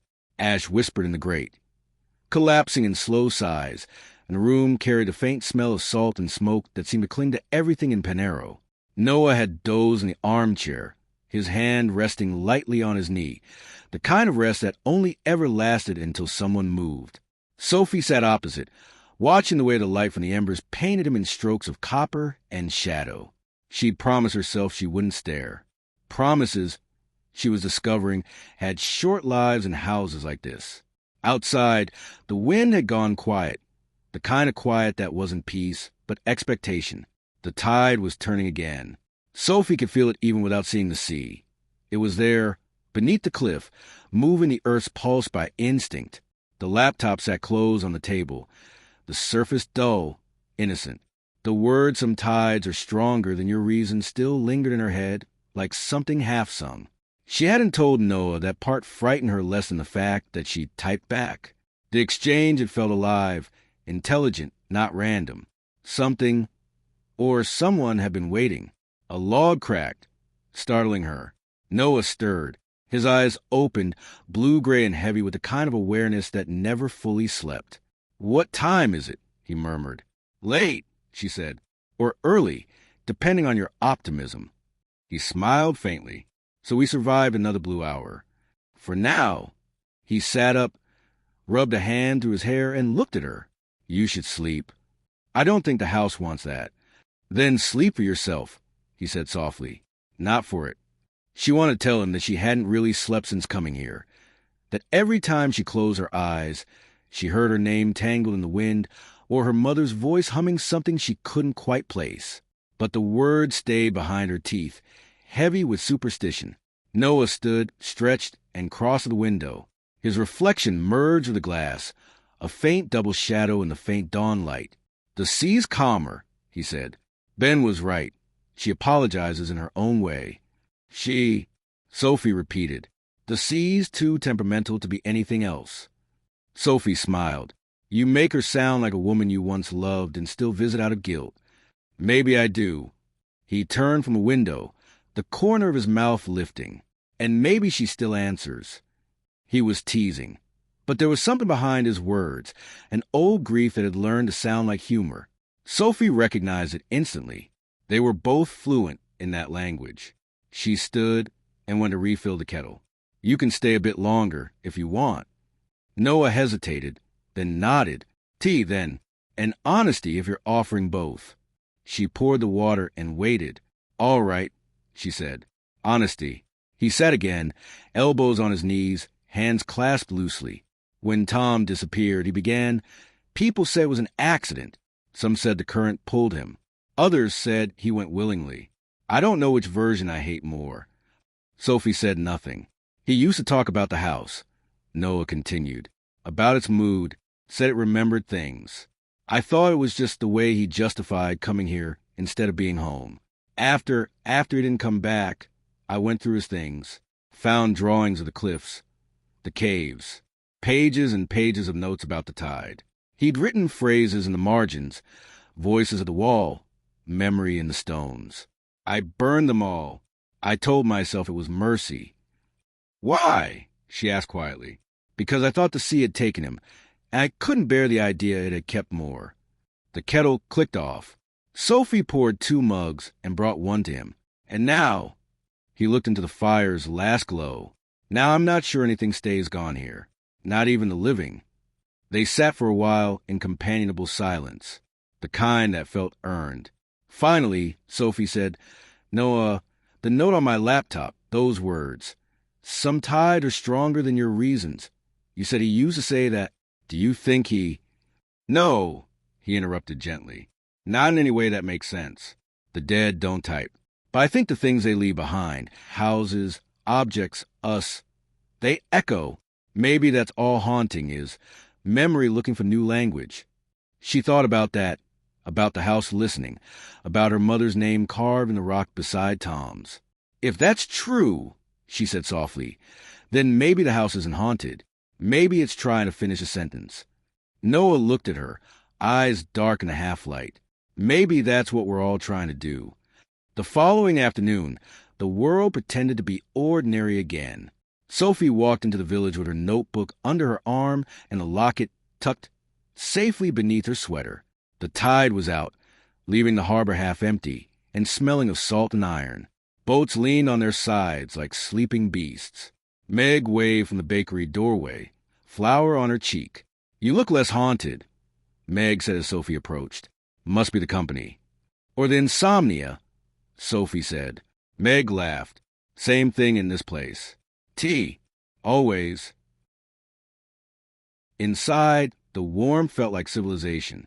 Sophie sat at her usual table, watching the condensation bead on the window. Meg set a teapot between them and sat opposite, arms folded. Grace Morwenna stopped by this morning, Meg said. Asked about you. I told her you're more likely to adopt the ghosts than to be scared of them. Sophie smiled. Did she seem worried? She always seems worried. It's how she does her job. Meg hesitated. She asked about Noah, too. Sophie looked up. Why? Meg shrugged. Because he's still here, I imagine. Because he goes to the cliffs too often. Because he looks like his brother when he stands against the wind. Sophie frowned. Do you think he... No, Meg said firmly. Whatever happened to Tom, Noah carries it like guilt, not crime. That was exactly what Sophie thought, and feared that grief could look too much like confession. She sipped her tea, trying to shake the feeling that the village itself was listening. When she left the cafe, the air had thickened again. A storm was forming somewhere out to sea, bruising the horizon. Sophie followed the lane back toward cliffside, her boots slick with mud. As she neared the gate, she saw a figure at the end of the path. A man standing by the fence, coat dark, head lowered as if studying the ground. Her first thought was Noah, but when the figure looked up, she saw he was older, hair silver at the temples, face weathered by the kind of years that don't pass politely. Ben. He raised a hand in greeting. You walk like someone with questions. I usually am, she said. He nodded toward the cottage. The house is settled. For now. Is that your way of saying it's waiting? That's its way of saying it's patient. They stood for a moment, the wind curling between them. Finally, Sophie asked, Ben, the cave, I found a note there. For me, or maybe for my mother. Did you know it was there? Ben's face did something small and complex, memory rearranging itself into permission. I knew Tom hid something, he said. Didn't know where. He said the sea would tell him when to let it go. Seems it chose you. She hesitated. There was a line about giving Noah the map if I trusted him. Ben looked out toward the horizon, where the sea was turning steel gray. Then you better decide quickly. The tide's due to teach us another lesson. What kind of lesson? The kind that makes you wish you'd stayed inland. By dusk, the wind had become a voice again. Sophie bolted the windows, lit 2 candles, and sat by the fire with her notebook. The air felt charged, as though the sea had climbed halfway up the cliff just to listen. She began to write not fiction, not yet. Notes, fragments, questions. Who left the notes? Was it Ben trying to protect me? Or Tom? In some way the house understands, and I don't? Why did my mother never tell me she was here? And why does it feel like the sea is still waiting for her? The wind rose. The flames leaned toward the hearth. The house sighed, an old and tired sound. And then 3 short knocks. Not on the door this time. From below. Sophie froze. The cellar. The sound came again. Soft, deliberate, a rhythm too human to be the wind. She stood, the candle in her hand shaking, and crossed to the hatch. The bolts were still in place, but something below pressed against them. A faint scrape of metal on stone, as if the cellar had grown restless. The 3rd knock came, louder now, closer. Sophie whispered, Tom, before she could stop herself. Silence. Then, very clearly, through the boards, don't let him in. The voice was female. Not Lydia's. Not her own. Someone else entirely. The candle guttered, wax running down her fingers like tears. Sophie stumbled back, heart hammering, staring at the hatch as the silence settled again, dense, listening. She whispered into the dim air, barely breathing the words. Then who's already here? Chapter 9. The door beneath the floor. The wind shifted again before dawn, a low animal sound moving through the chimney. Sophie hadn't slept. The voice, female, calm, warning, had played itself again and again in her mind like a song she didn't remember learning. Don't let him in. The words had weight, not fear, but certainty. And what frightened her most was how much they sounded like truth. She'd sat by the fire until the candles died, until the blue hour gave way to the pale breath of morning. Then she'd gone to a window and watched the tide pull back, slow and deliberate, like a creature considering retreat. Now, as the light rose and the first gulls began their accusations, she stood over the hatch to the cellar. The bolt still held. The iron was cold against her fingertips. Whatever had knocked, or whoever, had left no mark, no trace. And yet, the air above the hatch carried a faint salt smell, sharper than before, like the sea had been closer in the night. Sophie stepped back. Her thoughts were smoke, drifting, formless. She needed logic, order, movement. She grabbed her coat, notebook, and keys, and stepped outside. The cold air struck her awake. The lane was empty except for Ben's tracks, broad, precise prints leading from his hut toward the village. She followed them halfway, then paused at the bend overlooking the cliffs. The sea below was deceptively peaceful, its surface silver and soft, as if it had never learned cruelty. The lie of it made her angry.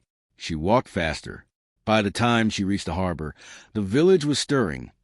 Doors opening, shutters lifted, a cart rumbling toward the bakery. Noah was already there, sleeves rolled, flour on his cheek, and the sight of him made something inside her unclench. "You look like you didn't sleep," he said, reading her too easily. "Neither did you," she replied. He smiled faintly. "You're learning." She hesitated. "Noah, last night I heard." She stopped. "How did you tell a man you'd heard a ghost that might have saved you?" There was a voice, a woman's, from below. "From the cellar?" "Yes." "What did she say?" Sophie met his eyes. "She told me not to let him in." Noah's expression didn't change, but his silence did. It grew taut like wire. "Who?" he asked finally. "She didn't say." He rubbed a hand over his jaw, smearing a trace of flour. "Sophie, listen to me. The house, it's old. It remembers things that never happened. Sound carries. The sea undercuts the cliff. It echoes. You could have heard anything. I know what I heard." He exhaled quietly, the way people do when the truth is not negotiable. "All right," he said finally. "Then we'll check. Together." They waited until afternoon, when the tide was low enough that the sound of it barely reached the cliffs. Noah brought a lantern and a crowbar. Sophie carried the brass key Agnes had given her, though she wasn't sure why. It didn't fit the hatch, but it felt like a promise. The cellar was colder than before, the air heavy with damp. The lantern light painted the walls in long, trembling shadows. The space looked unchanged, stone floor, wooden trunk, shelves lined with jars clouded by dust. But the smell was different, a faint sweetness beneath the salt, something like old flowers or paper long sealed away. "Where did you hear it?" Noah asked quietly. "Here," she said, pointing to the center of the floorboards. It came from below. He knelt, running his hand along the stone. "There's no hollow here, no gap." But as he spoke, the lantern flickered and the flame bent sideways as if drawn by a current. Noah frowned. He moved the light. It bent again toward the same spot. "There's air movement," he murmured, "from underneath." He pressed against the floor. A dull, resonant sound answered, a hollow thud, then another. He looked up at her. "There's something beneath." Sophie's heartbeat quickened. "A room. Maybe." He fetched a crowbar and wedged it between two stones. They lifted easily, too easily. The space below yawned open, a narrow gap, black as the sea's pupil. A rush of cold air rose from it, sharp with brine and iron. Sophie peered down. A ladder descended into darkness. Water gleamed faintly far below. "No," she whispered. "That's impossible. We're on a cliff." "Exactly," Noah said softly. "It's a sea tunnel. I've heard stories, smugglers' passages, old escape routes. Some run straight to the caves below." He turned to her. "Stay here. You're not going down alone. Sophie, I mean it." For a long moment they stared at each other, the air between them fragile with argument and fear. Then Noah nodded. "All right, together." He went first, lantern in hand, the light sliding down the stone walls as he descended. Sophie followed, gripping the rungs that felt slick and cold. The air grew thicker, the sound of the sea louder, as if it were breathing directly beneath them. When she reached the bottom, her boots splashed in shallow water. They stood in a narrow tunnel carved through the rock, the walls damp and gleaming. Noah lifted the lantern. "There's a door," he said. And there it was, a small wooden door at the far end of the passage, its edges lined with salt crystals like frost. Rusted iron hinges clung to it stubbornly, and carved into the wood, faint but visible, was a single word. "Lydia." Sophie's breath caught. "My mother's name." Noah stepped closer. The door was swollen with moisture, locked from their side. It sealed. Sophie ran her hand across the wood. Beneath the name, someone had drawn a symbol, 3 intersecting lines that formed something like a wave or a knot. "I've seen this before," she murmured. In one of the letters, Tom used it as a signature. Noah looked at her, his expression unreadable. Then this isn't just a tunnel. It's a place he built. Sophie's throat felt tight. For what? For her, Noah said quietly. Or for whatever they thought they could keep. She stared at the door. The air around it seemed to pulse, faintly rhythmic, like breath. The water at her feet rippled though no wind touched it. And somewhere beyond the wood, far but distinct, came the slow, deliberate sound of knocking. 3 times. The same rhythm as before. Noah raised the lantern higher. "Who's there?" he called. His voice echoed, vanished. The knocking stopped. Then from behind the door came a whisper, soft, wet, and terribly calm. "You shouldn't have brought her." Sophie froze. The voice wasn't the same as last night. It was male. She took a step back. "Noah."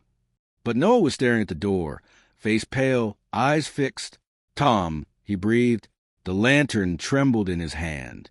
The voice came again, closer now. "You left me. You left her." Noah stumbled back, shaking his head. No, we searched. Sophie grabbed his arm. "We have to go. Now." The air in the tunnel changed, pressure building, the faint smell of salt turning sharp and metallic. The water at their feet began to rise, slowly at first, then faster, lapping against their boots. Noah dropped the lantern. It hissed as the flame met the water. The light went out. "Sophie," he shouted. She found his hand in the dark. The tunnel tilted. No, not tilted, moved, the very stone shuddering like something alive. They climbed blindly, the ladder slick with spray. The sound of water chasing them filled the air, a living, furious thing. Sophie reached the top first and hauled herself out, gasping, soaked to her knees. Noah followed, slamming the hatch shut just as the first surge struck beneath them. For a long moment, they lay on the cellar floor, drenched, shaking, listening to the ocean's muted roar beneath the stones. Finally, Noah spoke, voice ragged. "He's still down there." Sophie turned her head toward him, her eyes wide and hollow with disbelief.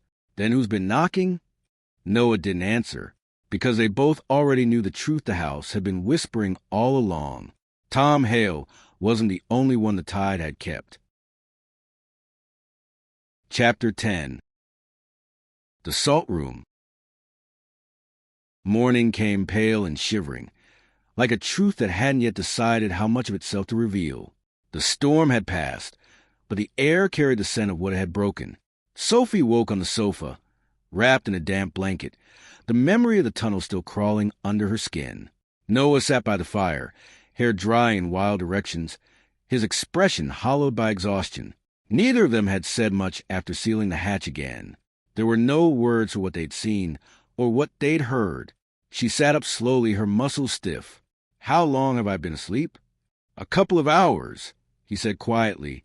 "Ben came by at dawn. I told him enough to make him go pale." "And Grace?" she asked. "She'll be here soon." Ben called her. Sophie nodded. The room still smelled faintly of salt and fear. She rubbed her arms, trying to chase the chill away. What did Ben say? That the tunnel wasn't supposed to exist anymore. It was sealed after the war. He said there was talk of a room carved into the cliff, a smuggler's cache, maybe, or a refuge. He called it the Salt Room. "The door with my mother's name." Noah looked at her. He said your mother might have known about it, that she and Tom used to vanish for hours, even when the tides were wrong. Sophie stood restless. So they had a place, a secret. Why? What were they hiding? "Each other," he said softly. The words hit her harder than she expected. "You think she loved him?" "I think the sea keeps more than just bodies," he replied. She turned away, staring out the window. The ocean was deceptively calm, a sheen of silver under the weak light.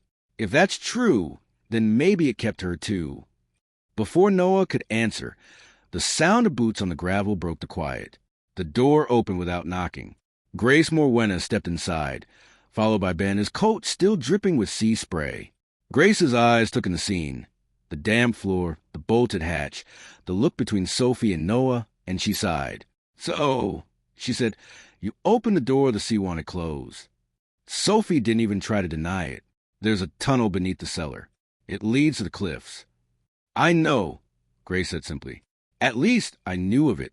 The old maps mark a passage. It was supposed to have collapsed decades ago. It hasn't, Noah said. It's alive.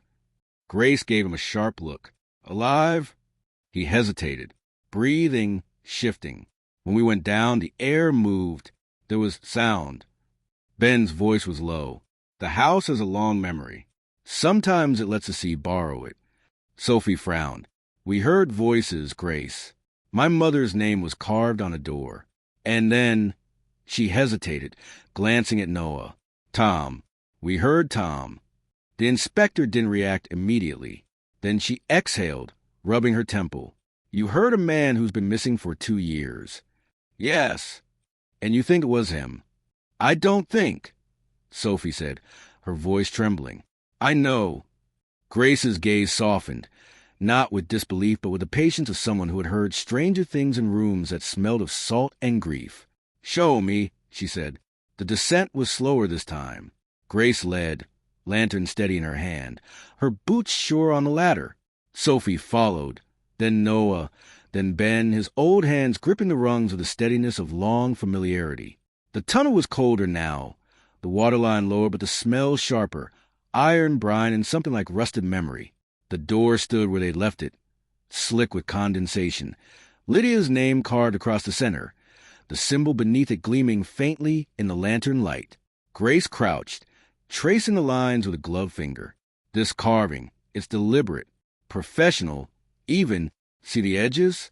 Someone maintained this, not just once. Ben knelt beside her. Tom was the one who tended it. He said the sea needed a place to remember quietly. Grace straightened. Then what's behind it? No one answered. She reached into her coat and produced a small metal tool. Step back. The first strike of her crowbar against the hinges sent a dull, echoing ring down the tunnel. The sound rolled like thunder, repeating itself until it became indistinguishable from the sea. She tried again. On the third hit, one hinge gave way with a scream of metal. The second followed. The door creaked forward an inch, then stopped. Sophie reached out and pushed. It opened reluctantly, as if deciding whether to allow them passage. The air that escaped was thick and cold, tasting of salt and stone. The lantern light spilled into a narrow chamber. It wasn't large, barely 10 feet across. The walls were carved from the rock itself, their surfaces smooth and damp.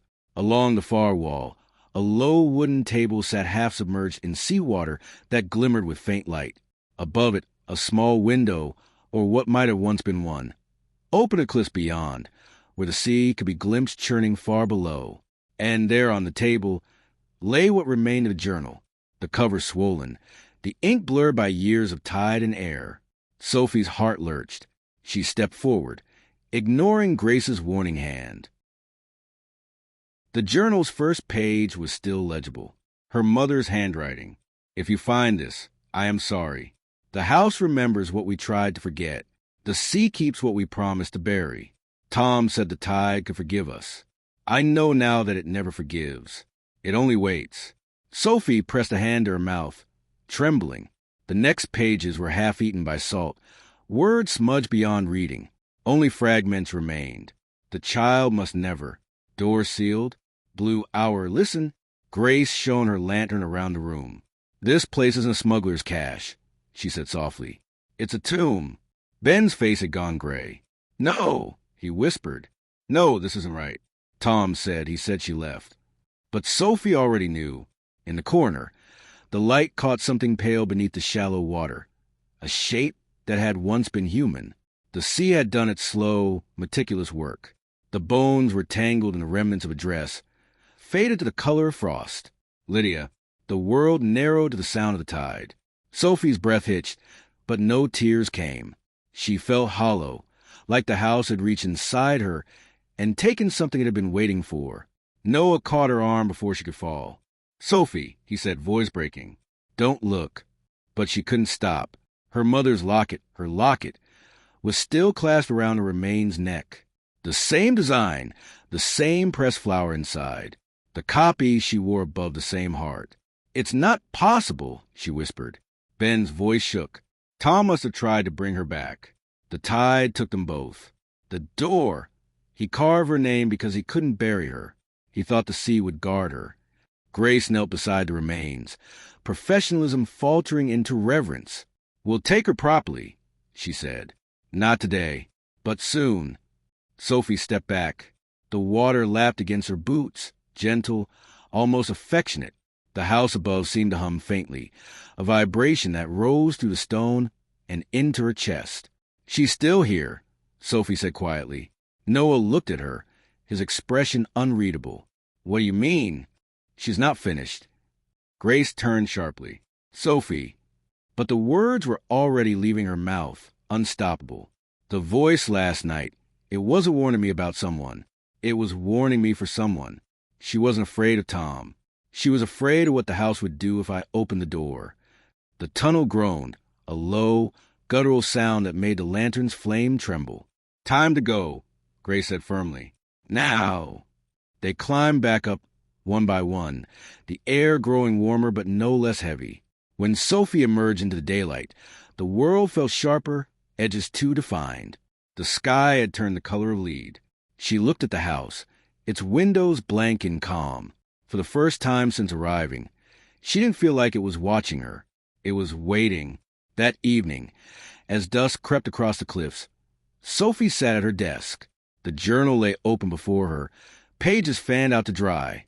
The fragments were faint, but the story was there, buried between salt and ink. She traced her mother's words with a fingertip. "The house remembers what we try to forget." Outside, the tide was coming in again. She could hear it through the open window, the sound deep and rhythmic, like a heart. She picked up her pen and began to write, not as a daughter, not as a victim, but as a witness. She wrote about Lydia, about Tom, about the house that kept what it loved too tightly. And when she paused, she realized she was no longer alone. The faint scent of lavender lingered in the air. The candle flame bent, though there was no wind. Sophie looked toward the window. For a moment, just one, she saw her mother's reflection standing behind her in the glass. And in the voice she had always feared and longed for, Lydia said, very softly, "Finish it." Chapter 11. The Widow's Lantern. The sea did not roar that night. It whispered, long, drawn breaths that reached the cliff's edge and dissolved like sighs. It was worse than a storm. Storms were honest. This was anticipation. Sophie sat at her desk, the journal open, her mother's words gleaming faintly in the candlelight. The ink had turned a strange greenish hue where the salt had bitten deepest. She'd spent the last hour tracing every legible phrase, reading Lydia's handwriting aloud, until it began to sound like her own. The tide forgives nothing, but it forgets beautifully. Tom thinks we can make it remember differently. He doesn't see that it already knows our names. The pages trembled, as if remembering was an effort. Outside, wind gathered at the corners of the house, soft, almost tender. The flame of the candle bent once, then steadied, as though something unseen had drawn a breath. Sophie looked toward the window. The reflection there was hers, but not entirely. Something in the eyes had changed. The color seemed washed with gray, like a mirror trying to recall another face through hers. She closed the journal, heartbeat steady, almost calm. She knew the feeling now, the moment before something returned. Noah had gone back to the village. Grace had ordered rest. Ben had promised to keep watch from his hut. Yet the house, emptied of everyone else, felt crowded, walls breathing, air thick with ghosts of thought. She lit the lantern she'd found earlier that day in a box beside the hearth. It was an old sailor's lamp, brass dull by age, its glass cracked in one corner. When she struck the match, the flame flickered a deep, unnatural blue. She frowned but didn't extinguish it. The light spread gently, painting the room in bruised color. The shadows grew longer, reaching toward her feet. The air smelled faintly of lavender and salt. Sophie whispered, almost without knowing why, "Mother?" Nothing. Then, from somewhere behind her, not quite sound, more like memory returning through breath, came a murmur. "The house listens when you write." She turned sharply. The voice was unmistakable. Lydia's, though thinner, blurred by distance. Sophie's throat tightened. "What does it want?" "To be finished." Her hands shook. Finished how? The same way we all are. The light in the lantern flared, blue deepening to violet. The edges of the room seemed to tilt. For a moment, the air shimmered and Sophie saw impossibly the outline of two figures near the window. A man taller, holding something like a rope, a woman beside him, her face soft, unreadable. The candle guttered. The figures faded, but the scent of brine remained. The door creaked. Sophie, Noah's voice cut through the haze, grounding her. He stepped into the lamplight, eyes narrowing at the color of the flame. What is that? I found it in the box by the hearth, she said softly. It burns blue. It shouldn't. He crossed the room, studying it. The flame shifted when he drew near, dimming slightly, as though recognizing him. He reached out a cautious hand. It's old. Fishermen used to call these widows' lanterns. They were lit to guide a man home, or to mark the ones who never came back. Sophie's eyes widened. So it's for Tom. Maybe, or for whoever the sea keeps now. He looked at her, the blue light ghosting his face. Turn it off. I can't, she whispered. It doesn't go out. She demonstrated, closing the vent, even blowing softly at the flame. It only bent, refused, and straightened again. Noah's jaw tightened. Then we take it outside. They stepped into the night. The lantern's glow casting long ribbons of indigo across the grass. The sea below was restless, sliding in and out of the rocks like a creature pacing its cage. Clouds gathered low, heavy with intent. Where? Sophie asked. To the cliff. Noah said. It belongs there. They walked in silence, their breath white in the cold. The path wound past the edge of the garden, down toward the headland where the ground thinned, and the sound of the sea rose like blood in the ear. The blue flame pulsed brighter with each step, as though sensing its destination. At the cliff's edge, Noah stopped. Here, he said. End it. Sophie hesitated. The wind pressed against her back, urging her forward. She lifted the lantern, the glass fogging with the heat of her hands. Mother, she whispered, if you can hear me, I'm letting you go.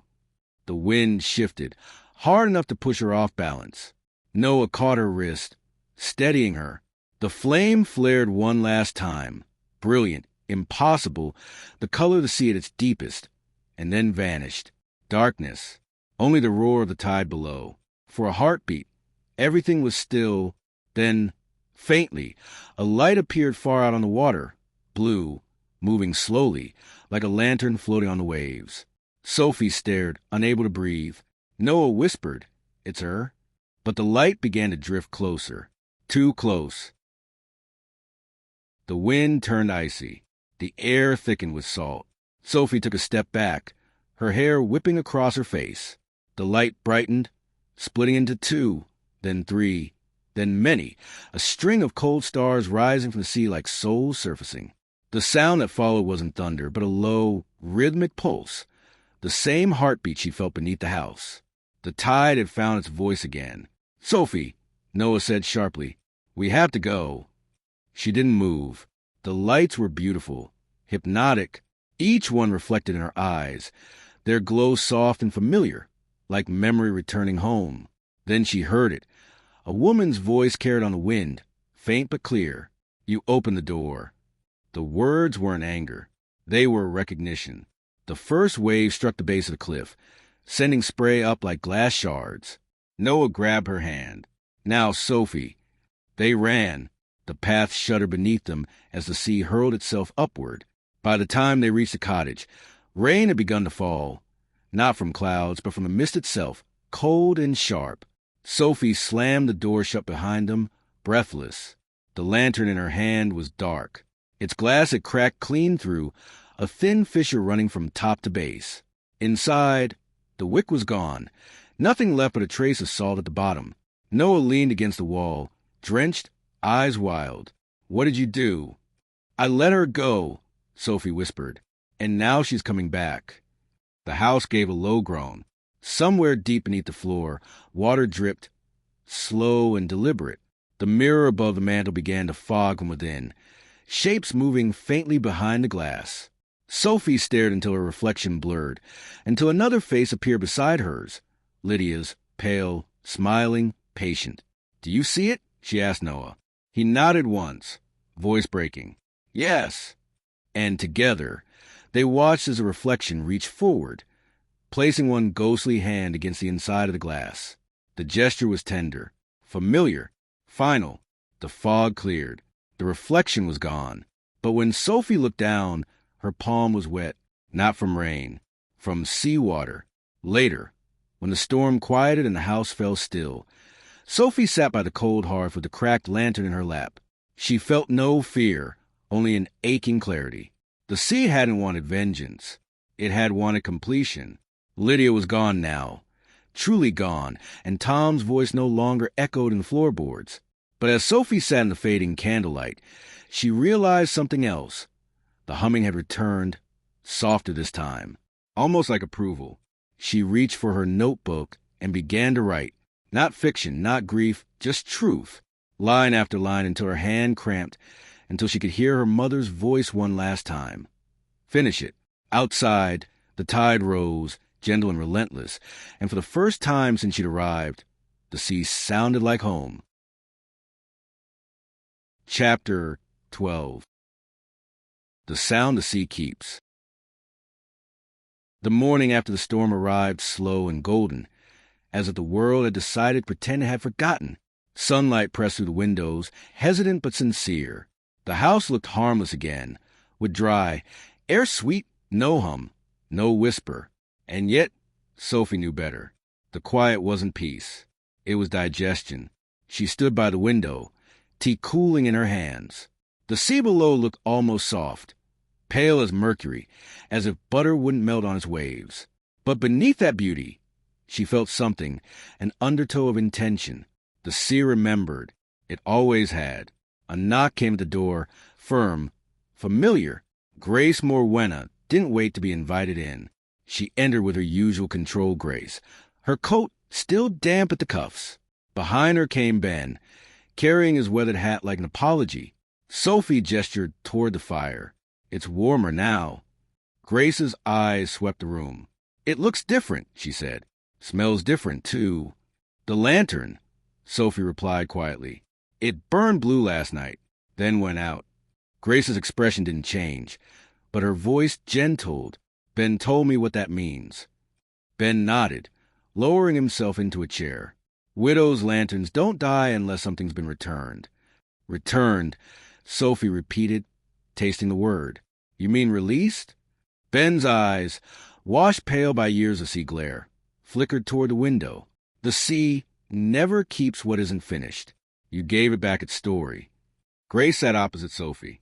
Tell me everything. Sophie did, slowly, carefully, from the blue flame to the lights on the water, to the reflection of her mother's face and the seawater that had clung to her palm after it vanished. She told her about the calm afterward, the feeling that the house had exhaled. When she finished, the room was quiet except for the faint tick of the mantel clock. Grace spoke first. We went back to the cove at dawn. There's been a shift in the cliff face. The entrance to the tunnel is gone, sealed by the storm. Sophie blinked. Gone. Completely. The rocks caved in. Whatever's down there, your mother, her journal, the room, it's all buried now. The sea closed it off. Sophie's fingers tightened around her mug. Then it's over. Grace's gaze lingered on her. You say that like a question. Because I don't know what over means anymore. Ben leaned forward, elbows on his knees. When you lit that lantern, you didn't just let go of your mother. You told the sea it could stop remembering. That's a rare mercy, girl. Don't spoil it by asking it to explain itself. Sophie looked down. It doesn't feel like mercy. No, Ben said softly. It never does. By midday, the fog had rolled back in, wrapping the village in pale silk. Sophie walked alone down to the harbor. The gulls wheeled low, their cries sounding like laughter with too much history in it. Meg was outside the bakery, sweeping flour dust from the doorstep. You've been busy being legend again, Meg said without turning. Grace told you? She tells me what she doesn't want to tell anyone else. Meg straightened, tucking a stray curl behind her ear. You look lighter. Maybe that's just shock. No, Meg said. It's release. It looks good on you. Sophie managed a smile. The tunnel's gone. The sea took it back. Meg nodded. That's what it does best. Takes, waits, returns when no one's watching. She reached into her apron and pulled something small from her pocket. Ben left this for you. It was a piece of driftwood, smooth and salt-worn, the shape almost deliberate. 3 faint lines had been carved into it, intersecting like the wave symbol on the door. What is it? Sophie asked. Meg smiled sadly. A boundary, or a reminder, depends on how you hold it. Sophie turned it in her hand. The grooves fit her fingers perfectly, as though it had been waiting for her all along. She tucked it into her coat pocket and walked to the end of the pier. The sea lapped against the stones below, whispering its old, familiar language. A shape floated a few meters out, a pale object bobbing on the tide. At first she thought it was driftwood, but then the light caught it, and she saw the glint of glass. A bottle. She climbed down to the lower steps, reaching out with the old boat hook that leaned against the railing. The bottle came easily, as if it had been guided to her hand. Inside was a rolled scrap of paper, dry and intact despite the salt. She uncorked it carefully. The note inside was brief, faded but legible, for the child who came back. Some stories end only when someone listens without fear. T. Sophie stood there, the wind teasing at her hair, the sea breathing below. She read the words again and again until they stopped being a message and became a kind of blessing. Behind her, Noah's voice carried across the harbor. I thought I'd find you here. She turned. He looked tired but lighter, too, like someone who had finally learned the trick of standing still without guilt. You were right, she said. The sea forgave nothing, but it forgot beautifully. He came to stand beside her. And you? I think I'm learning how to remember without drowning. They stood together, watching the water shift from silver to blue, the bottle between them like a fragile truth returned by something vast and unknowable. Noah slipped his hand into hers, not tightly, not as claim, but as anchor. Do you think it's over? Sophie smiled faintly, her gaze fixed on the horizon. I think the sea's just changed its story. A long wave rose, glimmering under the sun, and when it broke, it sounded, for just a moment, like laughter. That evening, Sophie placed a driftwood symbol on the mantel beside the cracked lantern. The candlelight caught the faint curve of the carving, and the shadow it cast on the wall looked, for all the world, like a door. She opened her notebook and began to write again, not about fear or ghosts, but about what the sea had taught her, that love, like tide, always returns to itself. When she paused, she could have sworn she heard it again, the faint hum of the house, not haunting but harmony, and for the first time she didn't flinch. She smiled and kept writing. Chapter 13.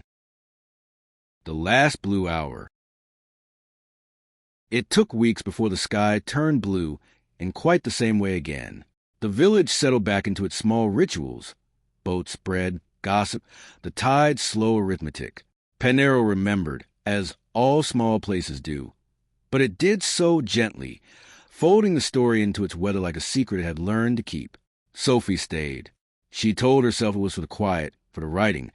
But deep down she knew the house had chosen the way the sea chooses a shore. It keeps eroding until what's left is exactly what it wants. Every morning she rowed until the light reached the mantel, then walked down to the harbor, where Meg would hand her a pasty and pretend not to be protective. Noah helped Ben mend nets or repainted boats that didn't need it. Grace still came by once a week, under the pretense of paperwork, though Sophie suspected she simply liked knowing the cliff behaved. The house had stopped humming. Or maybe Sophie had learned to listen differently. The manuscript was finished by the 3rd week of autumn. She titled it The Sound the Sea Keeps. When she set the last full stop, the wind rose outside, just enough to make the window latch shiver, a small applause from something vast. She smiled. Noah was on the veranda, sanding a piece of driftwood. When she stepped out, he looked up and read the truth in her expression. "You've finished," he said. "I think it finished me," she replied. He laughed softly, the kind of sound that fit easily against the rhythm of waves. "What will you do now?" "Send it out," she said. "Let someone else decide what to believe." He nodded. "And the house?" "I'll stay through winter," she said. "After that, I'll see if it misses me. He set the wood aside and stood. It will. Sophie looked at him. Will you? The pause that followed wasn't hesitation. It was truth measuring its step. Yes, he said simply. The sea below threw up a low murmur, as if offering commentary neither of them needed translated. That evening, Sophie lit a single candle in the cracked widow's lantern. The flame burned ordinary yellow this time, steady and human. She carried it to the window and watched the light touch the glass, remembering the night it had burned blue, the night the sea had taken what it was owed. Outside, the tide climbed white-tipped and slow. In the distance, a faint shape rode the water, a gull, perhaps, or a trick of the fading light. Then, for one breath, she thought she saw 2 lanterns instead of one, bobbing far out beyond the cove.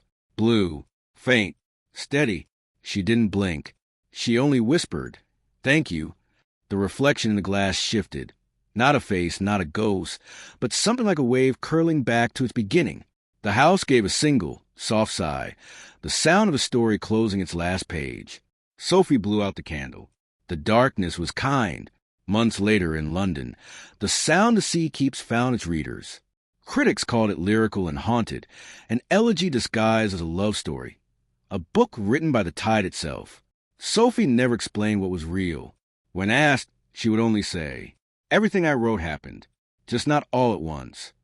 On the first spring morning of the following year, Ben found a bottle washed up on the beach beneath the cliff. Inside was a torn scrap of paper, the ink almost gone but not entirely. It read, "The tide forgets beautifully." He smiled, folded the note into his pocket, and looked up toward the cottage. From where he stood, the windows caught the sunlight just right. 2 bright squares shining against the sea, like lanterns watching the horizon. And when the wind shifted, faint but certain, he thought he heard laughter carried from the cliffs, young, alive, unafraid, the kind of sound the sea keeps. Chapter 14. The Echo at High Tide. The house had grown quiet, but quiet in Penarrow was never silence. It was a kind of waiting, the pause a wave takes before deciding whether to rise again. Sophie had learned that kind of stillness. She wore it like a second skin now. The storm that sealed the salt room had left the air tasting of metal and moss. Days had followed each other politely, blurred by the rhythm of small things, tea, pages, footsteps, the faint hum of pipes that sometimes sounded like a memory trying to sing. She had begun to write again. Not the book about Lydia, not the one about the sea, but something smaller, gentler, a collection of pieces she called Penarrow Hours. They weren't stories exactly, more like sketches of light and sound. How the harbor looked when the fog lifted. How Noah said her name when he didn't mean to. How the air inside the cottage changed at dusk, as though the house itself remembered it had once been a body. That afternoon, the tide was high. From the veranda, she could see it licking the base of the cliffs, bright and cold. The wind had the smell of new rain. The air was too clear. Noah was out delivering bread to the next village. Grace had gone back to Truro. Ben was fixing the bell on his hut. For the first time in weeks, Sophie was alone in the house, and she felt it notice. She made tea. The sound of boiling water filled the kitchen, small and civilized. But beneath it, another sound began, a low pulse. At first she thought it was her heartbeat, too loud in her ears. Then she realized it was coming from below, the cellar. She set the cup down, still steaming, and crossed the floor. The boards under her bare feet felt warm, almost alive. She stopped above the hatch, the same one that had once opened to the salt room. The bolts were still in place, the floor still dry. But there, just barely, she heard it, a soft, measured tapping. 1, 2, 3. Then a pause. Then again. Her throat tightened. "No," she whispered. "You're gone." The tapping stopped. And then, clear as a tide on a calm night, came a voice, quiet, unhurried, entirely human. "I am." She stepped back so fast she hit the table behind her. The teacup toppled, spilling across the wood. Her heart hammered. The air was heavy with the smell of salt again. She waited. The silence stretched. Then, slowly, the voice came again. "Sophie." This time it wasn't her mother's voice, nor Tom's. It was her own. When Noah returned an hour later, she was sitting on the step outside the cottage, knees drawn to her chest, eyes fixed on the horizon. The sky had gone pale with early evening, the color of a held breath. He crouched beside her. "You okay?" She didn't answer. He reached for her hand. It was cold, damp. "What happened?" "The cellar," she said finally. "It called me." He hesitated. "What do you mean, it called?" "I heard me. My voice. Saying my name." He studied her, as if weighing whether fear or exhaustion had won. Could it have been the wind? She turned to look at him, and he stopped asking. The look in her eyes was the same one he'd seen in his brother's the year Tom began talking about the tides like they were listening. "I think it's echoing," she whispered. "The sea, the house, me, all of it. I think it's still writing." Noah exhaled slowly. "Then we'll read it." That night, Sophie dreamt of light. Not the kind that illuminates, but the kind that waits behind things. She was standing in the salt room, but it wasn't ruined anymore. The water was gone, the stone dry. On the wall where Lydia's name had been carved, another name shimmered faintly beneath the rock. Her own. Sophie, drawn in light that flickered like breath. When she reached out to touch it, the stone rippled under her palm, turning soft as water. And from inside, a voice spoke. "Finish what the sea began." She woke with her heart pounding, the word finish echoing in her skull. The house was dark, the window open. A single page of her notebook had come loose and lay on the floor. When she picked it up, she froze. It wasn't blank. Someone or something had written on it, "When the tide takes a shadow, follow the sound." The ink was still wet. In the morning, she walked to the cliff path. The sea was calm again, pale green and harmless. But she noticed something new, a narrow line of darker rock at the base of the cliff, like a scar where the salt room had been. She crouched and listened. The wind moved past her, indifferent. But beneath it, faintly, she heard it again, her own voice, calling her name, carried in the echo of the waves. Sophie, not pleading, not warning, inviting. That evening she sat at her desk and opened a new notebook. The cracked lantern sat beside her, unlit. She wrote a single line at the top of the first page. "The sea remembers what the living forget." Then, as if following instructions she didn't remember receiving, she began to write a story about a woman who hears herself calling from the tide. And outside, down in the cove, something in the water turned once, slowly, like a page deciding which way to open. Chapter 15. The Mirror Under the Water. By the time the tide began to fall again, the village had slipped into its afternoon hush. Boats stilled, gulls quiet, the air thick with the metallic scent of retreating salt. Sophie stood on the edge of the quay, watching the water draw back from the rocks like a slow exhalation. Each ripple seemed to reveal something it had hidden too long. She hadn't told Noah about the new note. Not yet. It didn't feel like something meant to be shared, not out of secrecy, but out of reverence. The ink had dried to a pale gray overnight, the letters fragile as dried petals. "When the tide takes the shadow, follow the sound." It read less like instruction and more like invitation. Her reflection moved in the water, stretched, ghostly, almost a second self. She crouched closer. The tide surface was smooth as glass, but under it she thought she saw a depth where there should have been only rock.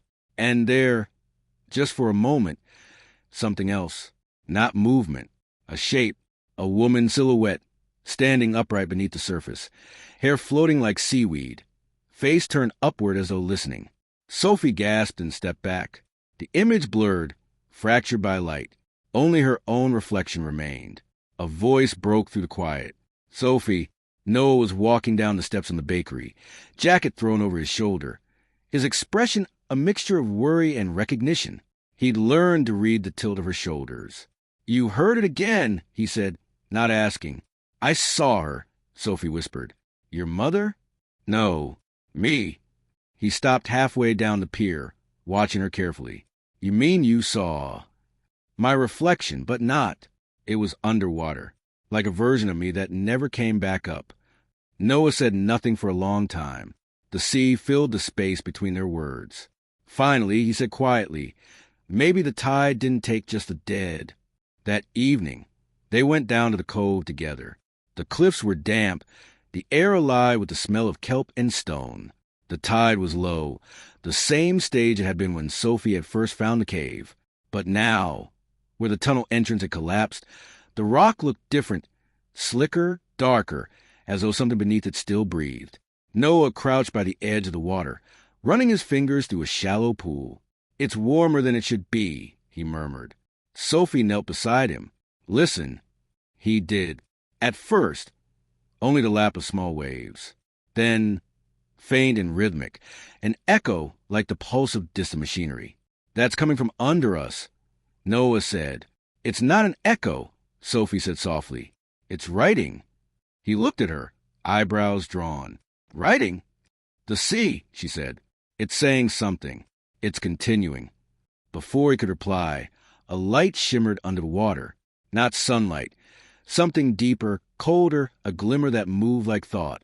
It spread across the pool's surface, turning it mirror smooth, and there, reflected, not from above but from below, was the cottage, clear as if they were looking up from the ocean floor. The windows bright, the door ajar. Inside, a single figure moved through the rooms. Sophie stared, breast shallow. "That's me." The reflection shifted. The figure in the window stopped, turned, as if hearing them, and lifted her face. It was Sophie, but her eyes were dark with salt. Her expression calm, resigned. She raised a hand and placed it against the glass on her side of the reflection. Noah swore under his breath and grabbed Sophie's arm. "We're leaving." But she couldn't move. "Wait." "She's trying to." The image rippled, distorted by a sudden breeze. The reflection's lips moved. Sophie leaned closer. She heard it not with her ears, but somewhere deeper, as if the words were remembered rather than spoken. "Not all of me came back." Then the water darkened. The reflection broke. The surface turned opaque again. Just ordinary sea, and the image was gone. Noah pulled her back, voice tight. "That's enough." Sophie stood trembling, her hands slick with seawater. "She's right," she said softly. "When I closed the tunnel, when I gave everything back, I think something of me stayed down there." He caught her gaze, searching for sense. "You're here." "Not all of me," she repeated. Back at the cottage, the quiet felt heavier than before. The window panes rattled though no wind touched them. Sophie sat by the fire, staring at her hands. Small white crystals had dried on her skin, salt, delicate as frost. Noah paced behind her, restless. "We'll leave tomorrow," he said, "just for a few days. Go inland, away from the sea." She shook her head.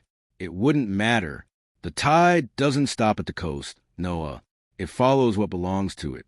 He knelt beside her, voice breaking. "Then tell me what to do. Tell me how to help you." She looked up at him, eyes clear and distant. "You can't, but you can listen." "To what?" "To me," she said, "before I'm only echo." Later that night, unable to sleep, Noah went to the kitchen for water. The house was dark, except for the faint glow of moonlight through the curtains. He paused by Sophie's desk. Her notebook lay open. On the page, new words had appeared in her handwriting. Wet ink still glistening. "When the seer remembers, the living forget. When it forgets, the shadows rise again." He touched the edge of the paper. The ink smudged under his thumb. Real, fresh. From the next room came a sound, soft, steady breathing. He went to the doorway. Sophie was asleep on the sofa, hair tangled, hand resting on her chest. Peaceful, alive. But when he looked down at the floor, a small puddle of seawater spread beneath her fingertips. It was warm, and it was moving. Chapter 16. The Voice Beneath the Glass. The first thing Noah noticed that morning was the light. It didn't enter the room. It breathed through it. Pale ribbons of blue shimmered across the walls, moving like water, flickering against the ceiling beams. For a disoriented moment, he thought the tide had climbed the cliff again, flooding the windows. But the sound outside was still and dry, only wind in the grass.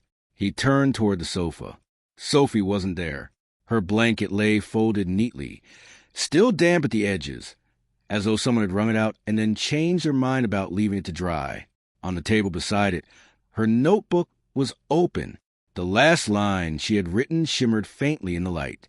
I dreamed of breathing underwater and not wanting to stop. Noah's heart began to hammer. He called her name once, then again louder. No answer. The door was closed, the latch untouched. Her boots were by the hearth. He found her in the kitchen. She was standing at the sink, barefoot, her fingers resting lightly on the window pane. The early light poured over her hair, and for a moment she looked almost translucent, her skin tinged with the same faint blue that shimmered across the walls. Sophie, she turned slowly, as though hearing from far away. Her eyes were clear, calm, unstartled. It's all right, she said softly. It's only remembering. What is? The glass. He stepped closer. The window was fogged, not with condensation, but with motion. Tiny rivulets moved across the inside surface, patterns too deliberate to be random. As he watched, the trails began to form letters. At first they were faint, dissolving as quickly as they appeared. Then, clearly, like handwriting written in light. Not yet. The letters wavered, then broke apart into droplets, sliding down and vanishing. Noah backed away, the floor cold beneath his feet. Sophie, you didn't... I didn't touch it, she said. It does that when I'm near. He stared at her. You think this is a sea? I think it's memory. And I think it's using what's left of me to speak. He took her hands, holding them tightly. They were cold, slick with the faint residue of salt. Then tell it no. Tell it you're done. Sophie smiled, a small, weary smile that made something in his chest ache. You can't tell the tide no, Noah. You can only decide how long you'll stand before it reaches you. The next few days blurred into one another. Grace came once, left twice as worried as when she'd arrived. Ben brought candles and a wooden charm etched with the old Cornish sigil for boundaries. Meg sent bread, which neither of them ate. The house began to change in ways none of them wanted to name. Mirrors no longer held reflections. They held water. When Sophie walked past them, ripples followed her movements, as though the glass were a pond she disturbed simply by existing. At night, she dreamed of the salt room, but in those dreams, she wasn't looking for Lydia anymore. Lydia was looking at her. Noah tried to write off his grief, exhaustion, imagination, but the house had stopped pretending it was made of walls. It breathed like a tide. One evening, while he was chopping wood outside, he saw something through the kitchen window. Sophie standing before the mirror over the mantel, speaking softly, her lips moving in rhythm to something unseen. He dropped the axe and went inside. What are you doing? She didn't turn. Listening. To what? The voice beneath the glass. He joined her. The mirror looked ordinary at first. Then, faintly, it shimmered, a thin film of water covering the surface from the inside. Beneath it, something darker shifted, depth where there should have been only reflection.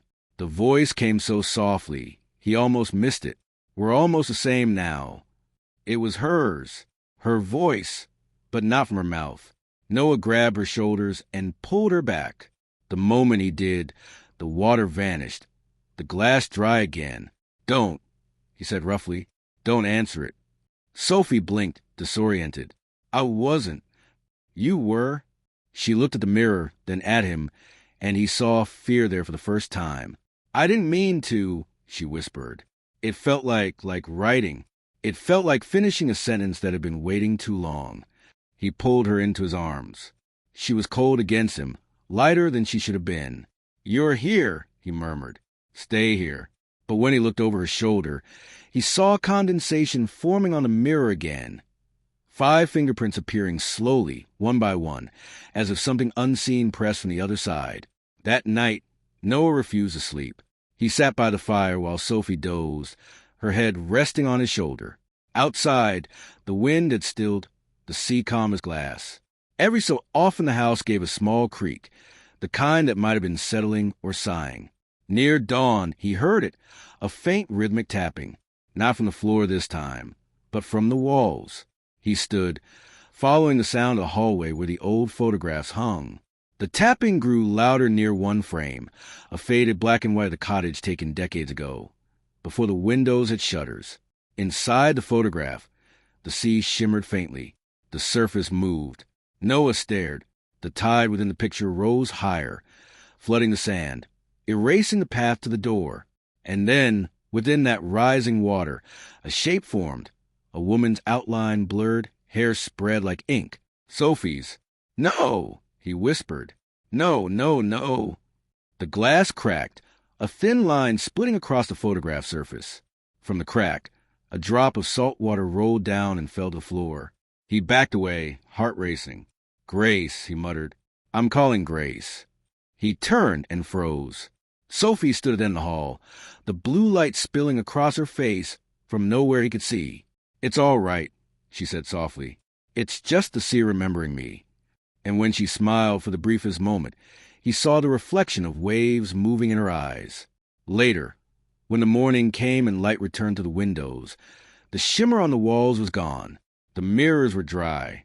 But in every shadowed corner, faintly, the sound of water lingered, the whisper of a tide waiting for its name.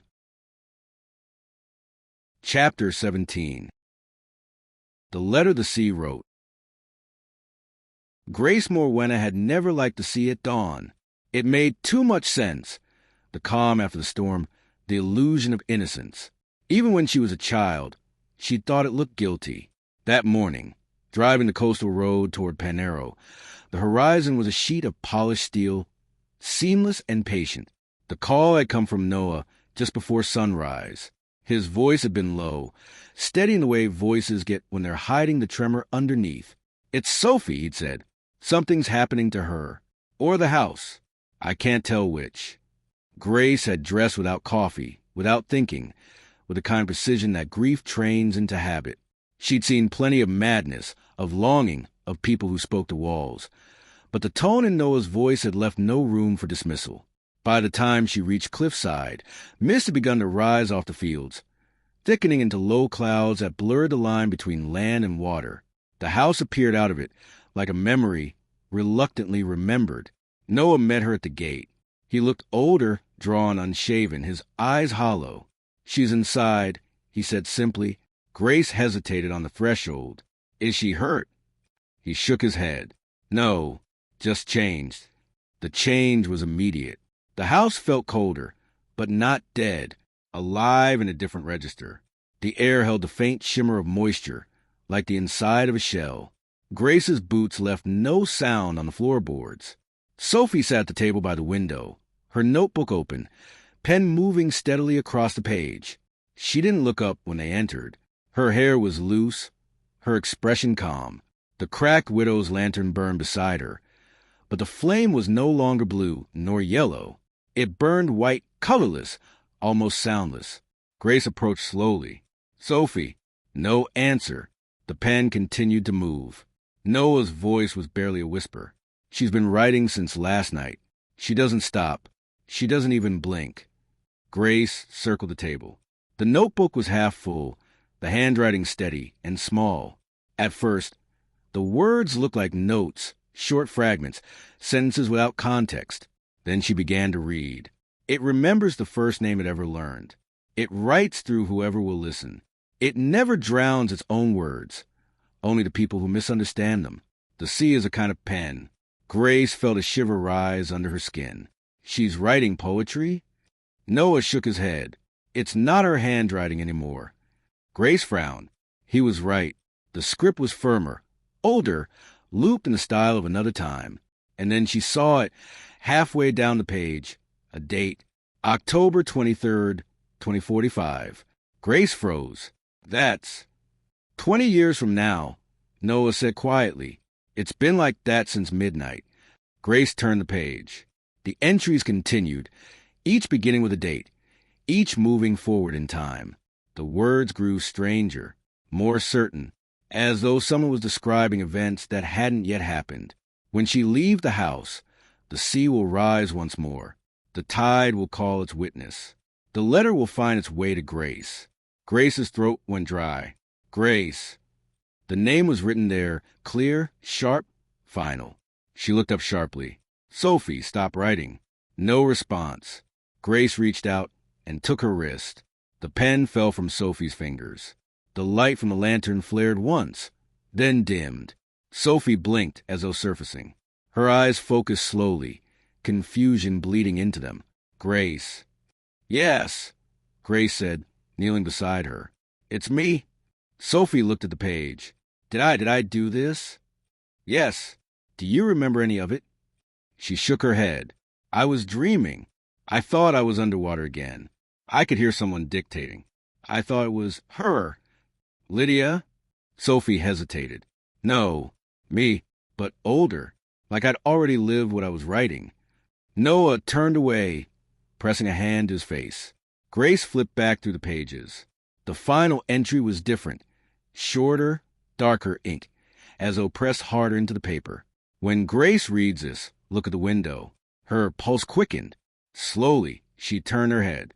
The glass was fogged, and on it, written in clear lines where someone had traced through the condensation, were 4 words. It's not the end. Then, as she watched, the letters melted, dripping down like tears until they vanished. That night, Grace stayed. She didn't trust the house enough to leave Sophie alone, and Noah refused to sleep. The 3 of them sat in silence, the lamp burning low. At some point near midnight, Sophie whispered, Do you believe me now? Grace didn't answer. She was watching the window. The mist outside moved like water, and in its depths something pulsed, soft, rhythmic, like a heart. Finally she said, I don't know what I believe, but I believe the sea knows your name. Sophie smiled faintly. Then maybe it will tell you the rest. Grace looked at her. The rest of what? Sophie tilted her head toward the notebook. The letter. It's not finished. Grace turned another page. The last line of writing trailed off mid-sentence. When the last tide comes in, the pen lay beside it, its nib wet, waiting. At dawn, when Grace stepped outside, the mist had lifted. The tide was rising again, slow and silver, spreading over the sand like thought. And just beyond the breakers, something dark floated on the surface, too large for driftwood, too still for a boat. She squinted into the glare. It was a trunk, an old one, salt-worn, familiar, the one from the cellar. She waded into the shallows until the hem of her coat was soaked, grabbed it, and dragged it toward shore. The latch broke easily. Inside, wrapped in oilcloth, lay dozens of pages, some old, some new, all in Sophie's handwriting. And at the top of the first page, in ink so black it looked wet, the letter the sea wrote. Grace stared out the horizon, heart pounding. The tide had already begun to retreat, as if satisfied. Behind her, the house stood still. Inside, Sophie's lantern flared once, then steadied. And from somewhere deep beneath the cliffs came a sound, soft, deliberate, unmistakable. Knocking, 3 times, then silence. Chapter 18. When the tide calls your name. The letter dried by morning. Grace had left it open on the kitchen table overnight, a small fire in the hearth, the smell of salt still thick in the air. She hadn't meant to fall asleep, but exhaustion had folded her down like a page. When she woke, the room was gray with early light. The sea was the only thing moving. Sophie was still asleep in the chair near the window, head tilted, breath even. The lantern beside her burned low, its flame faint as a pulse. Grace rose, joint stiff, and approached the pages. She had half hoped they would have faded in the night, washed away like all salt promises do. They hadn't. The ink gleamed in the dull light, letters sharp and certain. At the top of the newest page was a line she didn't remember seeing before. When the tide calls your name, answer only once. Her stomach tightened. The handwriting was still Sophie's, but thinner now, as though written with a trembling hand. Below it, another sentence had appeared, the ink slightly darker. Grace Morwenna will know which word to say. She read it again, half expecting the name to dissolve under her gaze. It didn't. Noah came in quietly, eyes hollow from a night without sleep. "Anything new?" he asked. Grace nodded, turning the page so he could see. He read, then met her eyes. Why her? Grace didn't answer immediately. She looked at Sophie, at the way her fingers twitched slightly in sleep, as though tracing invisible letters in the air. "Because I'm the only one who doesn't believe," she said finally. "And that's what the sea needs, a witness who doubts. Noah exhaled, rubbing his jaw. And what are you supposed to say? Grace stared at the words again, feeling them burrow under her skin. I think when it calls, I'll know. By afternoon, the mist had returned, a pale veil settling over cliffs. Grace stepped outside, the papers clutched against her chest, drawn by something she didn't want to name. The path to the edge was slick, the grass dark with moisture. Below, the sea shimmered with strange light, not the reflection of the sky, but something rising from within. She stopped at the point where the ground fell away to the cove. The air was thick with the smell of salt, and something older, memory turned tangible. The wind shifted, carrying a sound that was almost language. Then, faintly, she heard it. Her name, not shouted, not whispered, spoken with quiet certainty, as if the sea had practiced its pronunciation. Grace. The papers in her hand rustled though the wind had died. She looked down. New words were appearing across the top page, forming slowly, each letter darkening as though written by an unseen hand. The tide remembers the listener. Now speak. Grace's mouth was dry. Speak what? She whispered. No answer, only the steady pulse of the waves below. She looked back toward the house, a faint shadow through the fog, and thought of Sophie asleep, of Noah pacing the floor, of Lydia's voice echoing through her daughter, through time. Then she looked at the horizon, and the word came to her unbidden, clear as breath. Enough. The sea stilled. For one suspended moment, the world seemed to hold its breath. Then, quietly, the water below shifted direction. The incoming tide hesitated and began to pull back. Grace stood frozen, the pages trembling in her hands.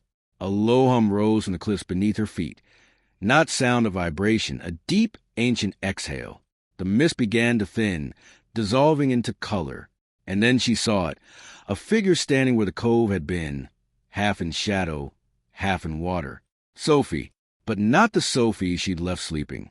This one was wreathed in light, her hair dark with salt, her expression calm. She looked up at Grace and smiled, a small, knowing curve of the lips. Grace tried to speak, but couldn't. The figure lifted a hand in silent farewell, and dissolved into the retreating tide. When Grace stumbled back into the cottage, her clothes damp with spray, the fire had gone out. Sophie was awake, sitting at the table, pale but present. She looked up as Grace entered. You went to the cliffs, Sophie said softly. I heard it, Grace replied. It called my name. Sophie nodded once. And you answered. Grace crossed the room, set the wet pages on the table. I said enough, and it stopped. Sophie reached for the papers, fingers tracing the edges. Then it listened. They sat in silence for a long time. The only sound was the slow crack of cooling wood in the hearth, and, far below, the retreating sigh of the tide. Finally Grace spoke. Sophie, what happens now? Sophie looked toward the window. Outside, the fog was lifting, the light turning soft and gold. Now it forgets us, she said. That's how it forgives. Grace felt something inside her unclench. And you? Sophie smiled faintly. I'll keep writing. Because someone has to remember what forgetting feels like. At dusk, Grace packed the pages into a sealed envelope. On the front, in her steady handwriting, she wrote, the letter the sea wrote, to be open only when the tide calls again.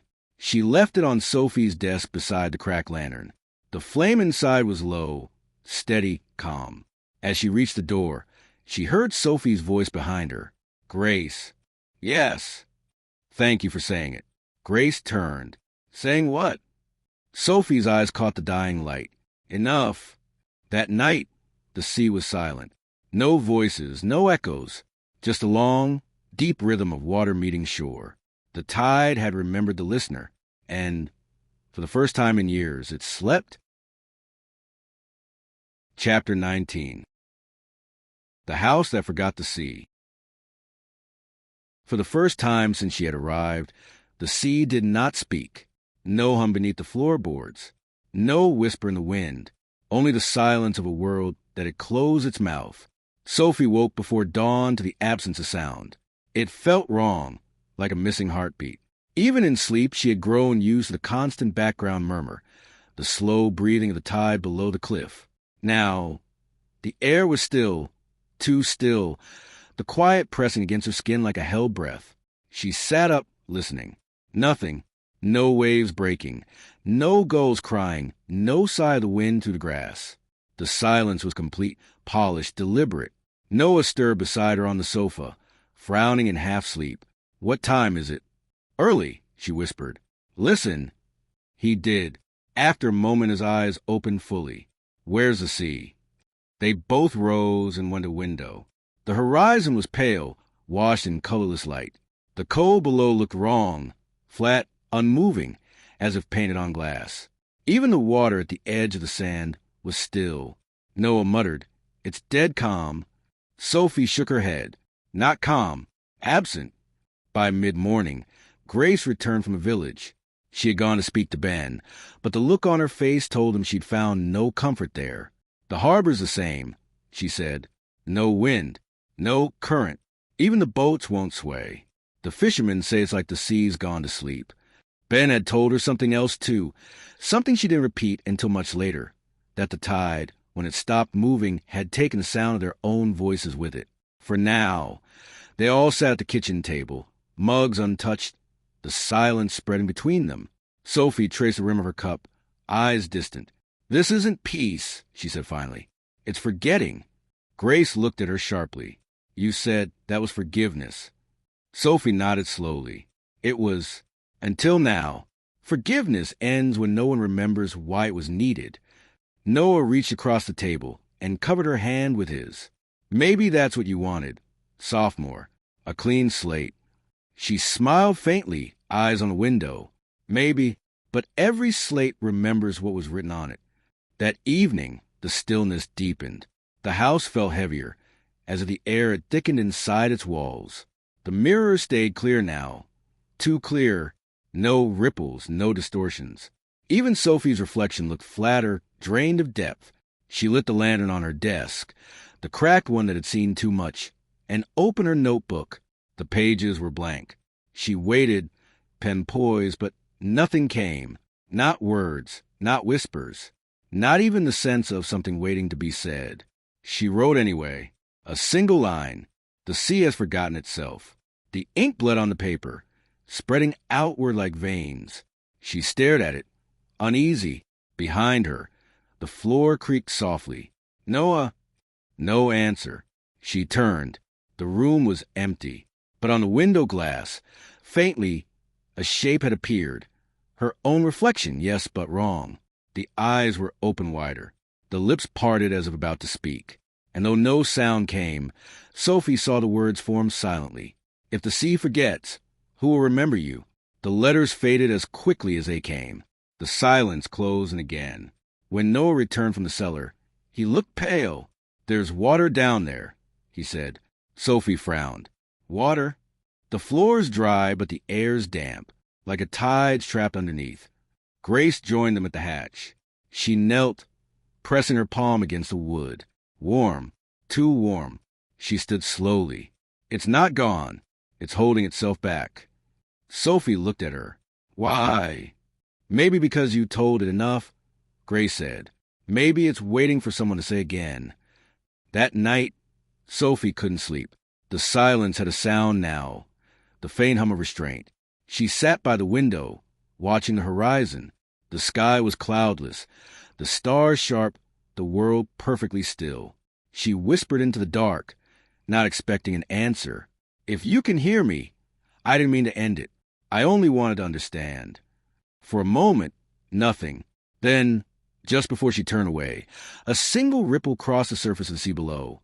One small tremor, circular and deliberate, as if a hand had pressed gently into the still water. And from somewhere deep beneath the cliffs came a sound, not a voice this time, not even words, just the faintest echo of a breath, exhaled. The house sighed with it, a long, tired sound like someone remembering to breathe. Sophie whispered, "Welcome back." The sea didn't answer, but the next morning it moved again, only an inch higher on the rocks, but enough to prove that even forgetting has limits. In her notebook, Sophie wrote, "The sea is teaching me how to begin again. It's quieter now, but it hasn't left. It's just learning how to listen differently. She closed the book, feeling the faint throb of water beneath the floorboards. Steady, patient, alive. Outside, gulls cried for the first time in days, and the tide, as if hearing its cue, came softly home. Chapter 20. Salt Light. By the third day the sea had found its voice again, but it was softer now, as if relearning its own words. The sound came not from outside, but from beneath, the low rhythm of water moving through stone, like a heart beating under floorboards. Sophie had begun to match her breathing to it, without meaning to. Inhale when it rose, exhale when it fell. The house had changed again.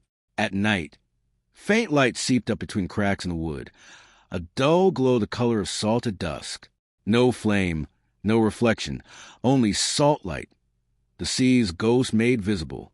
She would wake sometimes to find it tracing the walls, crawling in slow arcs toward the ceiling before fading with the dawn. It wasn't frightening. It felt like company. Noah pretended not to notice at first. He'd grown used to the strangeness of Panero, to the way the air thickened with memory when Sophie wrote, to the sound of the sea breathing through the chimney. But this new glow unsettled him. It made the house look as though it had its own weather. He came into the kitchen one evening and found her standing barefoot on the floorboards, staring down at the light pulsing beneath her feet. "Sophie," he said quietly, "you shouldn't be near it." She turned slowly, the blue-white shimmer reflected in her eyes. "It's not dangerous." "How can you know that?" "Because it doesn't ask for anything." He hesitated. "Everything asks for something." She smiled faintly. "Then maybe this one's asking me to listen." He stepped closer. "Listen to what?" Her eyes dropped to the floor. "It's writing again." Later that night, after Noah had gone to bed, Sophie sat by the hearth with her notebook open. The salt light had dimmed to a soft luminescence, just enough to see by. She wrote what she heard, fragments of sound that might have been waves or voices, or both. The sea speaks and echoes because it's afraid of silence. It wants to be remembered the way light remembers glass. Each line appeared to shimmer slightly, the ink refusing to dry, as if alive. She touched one word with her fingertip. It felt warm. Outside, rain began to fall, light at first, then steadier. Through the window, she could see the reflection of the lantern's glow rippling over the glass, except the lantern wasn't lit. The light was coming from beneath the floor again, rising like breath. The rain intensified, striking the roof with hollow rhythm. Between the drops, she heard it, music, low, resonant, like a cello being played somewhere deep under the house. She followed the sound down the hallway, barefoot, drawn to it. At the far end, near the cellar door, the air shimmered faintly. She placed her palm on the wood. It was cool now, no longer warm as before. And then, softly, a voice, familiar, gentle, unmistakable. "You've learned the language." She froze. "Who are you?" "You know." "Mother?" "No." The one she listened to.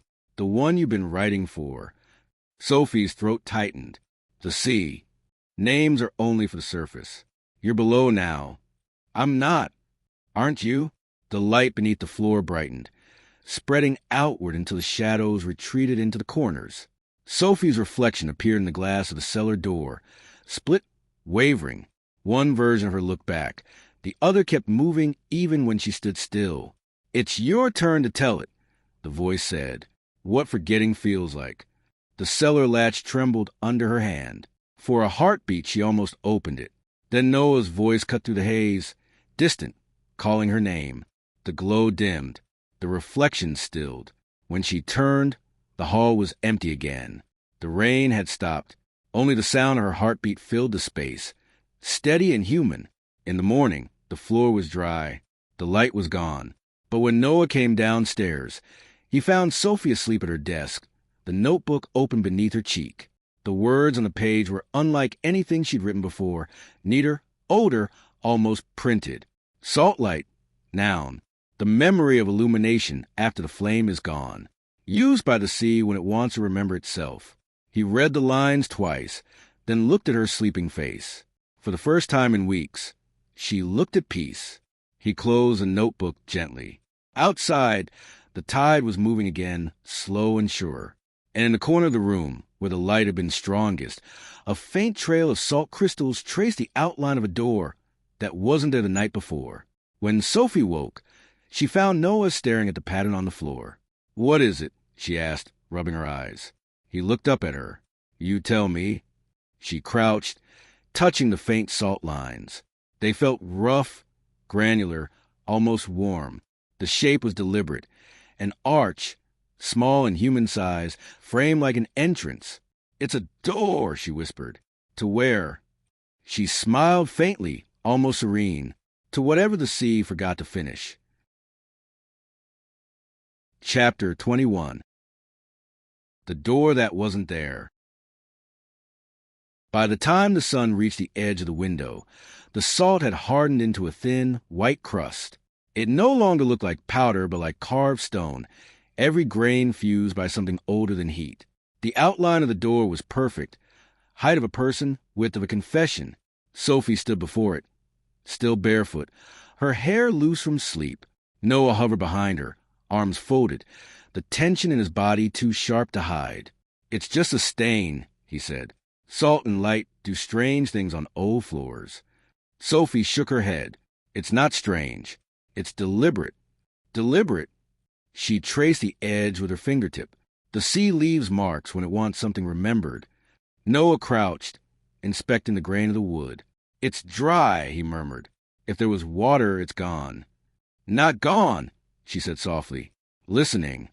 Grace arrived an hour later, breathless, boots still muddy from the cliff path. Ben had sent her. He'd felt the tremor in the ground near the cove. When she saw the door, she stopped dead. "What the hell is that?" Sophie smiled faintly. "You felt it too." Grace didn't answer. She knelt, brushing her fingertips along the edge of the salt frame. The crystals hummed faintly under her touch, vibrating like the surface of a plucked string. She pulled her hand back. "That's not possible." "Neither was any of this," Sophie said. Grace stood.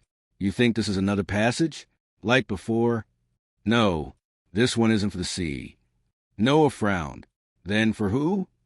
Sophie turned toward the window. Outside, the light was turning pale and metallic. The color the sea took on before it spoke. "For me," she said. That evening, the glow returned.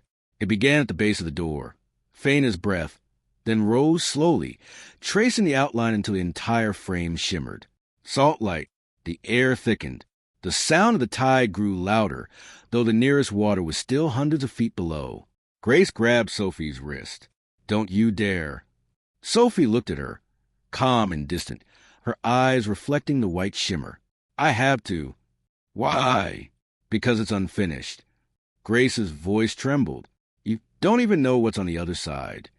"I do," Sophie said softly. "My own echo." Noah stepped forward. "Then I'm coming with you." She shook her head. "It won't let you." The glow brightened. The wood beneath the salt lines began to blur, grains softening, turning translucent like glass. Through it, faintly, they could see light moving, not water, but a kind of brightness that pulsed with rhythm. Grace whispered, "It's opening." Sophie smiled faintly, her face illuminated. "No, it's remembering." The first sound that came through was a heartbeat. Slow, deliberate, the same pulse that had haunted the house since she arrived. Then came the voice, layered and low, like dozens of whispers speaking at once. "You wrote us. Now we'll write you." Noah grabbed Sophie's arm, voice breaking. "You don't have to do this." She turned to him, her hand on his cheek. "You taught me to listen. Now let me finish the story." Grace tried to step forward, but the air thickened, pushing her back like water. The light from the door expanded, flooding the room in white. For a moment, everything was still. The air, the house, even the sea. Then Sophie took a single step forward. Her bare foot crossed the line of salt. The glow flared, blinding, soundless. Noah shouted her name, but the sound was swallowed, muffled by the same silence that had once claimed the tide. When the light dimmed, the door was gone. Only the outline of salt remained, smudged and dull. Sophie was gone too. They searched for her for 3 days. Grace organized a team from the village. Ben walked the cliffs until his boots tore. The sea stayed calm, indifferent. On the fourth morning, Grace found a notebook on the veranda. The first half was filled with Sophie's handwriting. All the lines they already knew. But near the back, the paper had changed. The ink was darker, the hand unfamiliar, older, steadier, written as if on the other side of time. The door was never meant to be opened by the living. It remembers those who write their way through. If you read this, you have already begun to hear it. Don't look for me. Look at what the house becomes. The last page was blank, except for a single line at the top. The tide hasn't finished yet. That night, Grace dreamed of the house. It was empty but not abandoned. The air glowed faintly, the walls lined with veins of light. She walked through the rooms, and everywhere she stepped, words appeared under her feet. Sentences made of salt. At the far end of the hallway stood the door. It was open. She could see the sea beyond it, not violent, not dark, but endless and luminous, moving in slow rhythm with her own heart. And in that rhythm, faintly, a voice, Sophie's, clear and calm. You can stop writing now, Grace. The sea knows the rest. Grace reached out, her hand trembling. Just before her fingers touched the light, she woke. The sound of the tide had returned. And beneath it, very softly, a second sound, the creak of a pen moving over paper. Somewhere, someone was still writing. Chapter 22. The House That Writes Itself. It began quietly, the way all hauntings do, not with screams, but with handwriting. A week had passed since the door had vanished. The village had stopped asking questions. Grace had written the report she didn't believe, and Noah had stopped reading halfway through. Pen Arrow had resumed its slow breathing, pretending not to notice what it had lost. But the house hadn't. The first word appeared 3 days after Sophie's disappearance. Grace found it while sweeping the kitchen. A faint shimmer on the wall near the window, just above the wooden bench. She leaned closer. One word, drawn in salt, small and precise. Listen, she called Noah. He came running, hands still damp from washing, eyes hollow with exhaustion. They stared at the word until morning light shifted, and the letters dissolved back into the wall. Neither spoke. That night, it happened again, this time in the hallway, across the plaster near the mirror. Different word. Still, by the third night, there were sentences. They came at dusk, when the tide was turning, faint outlines of salt appearing along the skirting boards and over the mantel, always slow, deliberate, like the house was remembering how to speak. Grace began keeping notes. She marked down every phrase before it faded. Some were fragments of poetry. Some were instructions. Some were questions. The sea knows your names. Every silence remembers its sound. Who will finish the story if the tide sleeps? Noah wanted to scrape the walls clean, paint over them, seal everything shut. Grace stopped him. She's trying to finish what she started, she said. He shook his head. She's gone, Grace. Whatever this is, it's residue, a trick of moisture, of grief. Grace pointed to the newest line appearing above the hearth. You're wrong, Noah. They both froze. The words gleamed faintly, alive with salt light. Noah whispered. She used to say that exact thing. They stayed, partly out of guilt, partly out of something harder to name. The cottage had become their confession booth, their witness box, their church. At night, Grace would sit by the fire with the notebook open on her knees, transcribing whatever the walls decided to remember. Noah would listen, staring into the embers, his face hollowed by the shifting glow. Some nights the words were soft, lullabies of tide and light. Other nights, they grew sharper, urgent, like warnings. Don't close the door. The sea hasn't finished. Grace, write it down. One evening, she found her own name written across the kitchen table, the letters carved deep, as if etched from inside the wood. When she traced it with her fingertips, she felt warmth, the same hum she'd felt once on the floorboards. Days blurred. The walls became a manuscript. The air thick with salt. Grace slept less. She began hearing Sophie's voice when she wrote, soft, patient, as though dictating from another room. You stopped too soon, the voice said one night. It isn't about death. It's about continuation. Grace looked up from her notebook. Continuation of what? The telling. Then tell me how. By remembering differently. The voice faded, but the words it left behind glowed brighter on the wall. When the sea writes, don't interrupt. The next morning, Noah found Grace asleep at the table, pen still in her hand, her notebook open. A line had been written across the page in her own handwriting, though she didn't remember writing it. The house writes through whoever listens long enough. He stared at it, unease twisting inside him. Then he looked up. The walls were full again. Hundreds of words layered like coral, some faint, some fresh, all glowing with that strange salt light. And in the center, just above the door that wasn't there anymore, one sentence stood out, carved deeper than the rest. When the house forgets, the sea will wake. Noah swallowed hard. Grace. She stirred, eyes red with exhaustion. I see it. What does it mean? Grace closed the notebook slowly. It means it's not done. It never was. Outside, the tide had turned again, and from somewhere deep below the cliffs came that sound, the slow, deliberate knocking they both hoped never to hear again. 3 times. This time, Grace didn't move toward it. She only whispered, she's still writing. That night, the entire house glowed. The salt light spread across the beams, up the walls, into the ceiling. It wasn't frightening. It was beautiful. The house looked alive, translucent, as if the sea had decided to tell its story through architecture instead of sound. Grace stood in the center of the room, bathed in white light, her hair moving slightly in a wind that wasn't there. She whispered, Sophie, are you here? For a long moment, nothing. Then, faintly, from everywhere at once, always. And with that, the light began to fade. By dawn, the walls were blank again. Only one new word remained, etched just above the mantelpiece. Continue. Grace smiled through her tears. She picked up her pen. And she did. Chapter 23. What the Sea Remembered. A week passed before the sea moved again.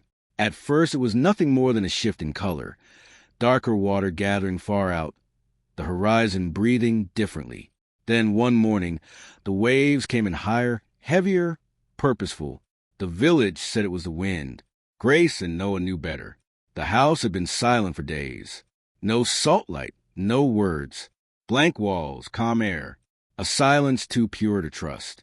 Grace was in the kitchen, writing her report by hand. She'd abandoned typewriters. The sound of the keys felt like betrayal. The window was open, the wind mild, smelling of rain. When she looked up, she noticed a shape resting on the windowsill, small, pale, glinting. A shell, smooth, unbroken, still damp. Inside it, a piece of folded paper. She froze.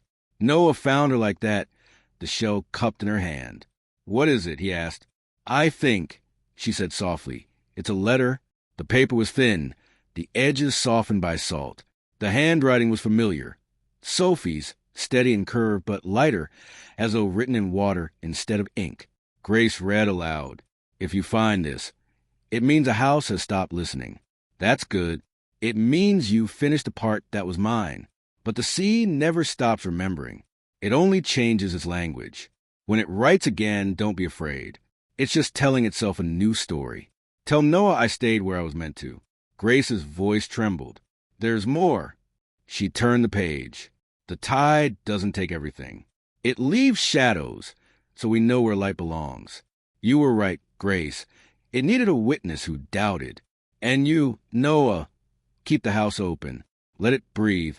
When you hear knocking, it isn't me. It's memory asking to be let in. At the bottom of the page, one final line. The ink darker, more deliberate.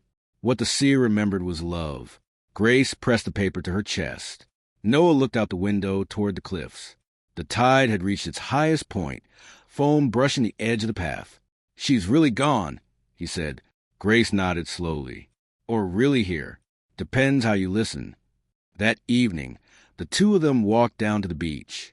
The air smelled of rain and memory. Waves rolled in gently, breaking against the stones with the patience of an old song. Grace knelt and placed the shell back at the water's edge. Noah stood beside her, silent. The tide reached out, touched it once, and carried it away without sound. They stayed until the last trace of daylight left the water. When they finally turned toward the house, a faint light flickered in one of the upstairs windows. Not blue, not white, just warm, human gold. Noah smiled. She liked to write by candlelight. Grace said nothing. They both knew no candle was lit upstairs. Later, in the quiet of the kitchen, Grace opened her notebook one last time. At the top of the page, she wrote, carefully, what the sea remembered was love. Then she closed the cover and set it beside the cracked lantern.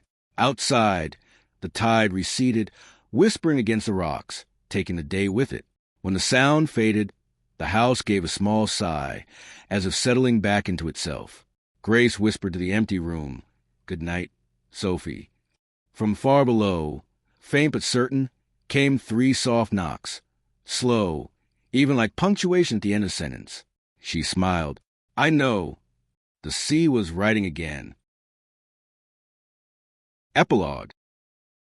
The sound the tide left behind. Spring came slowly to Penarrow, as if it too had been listening.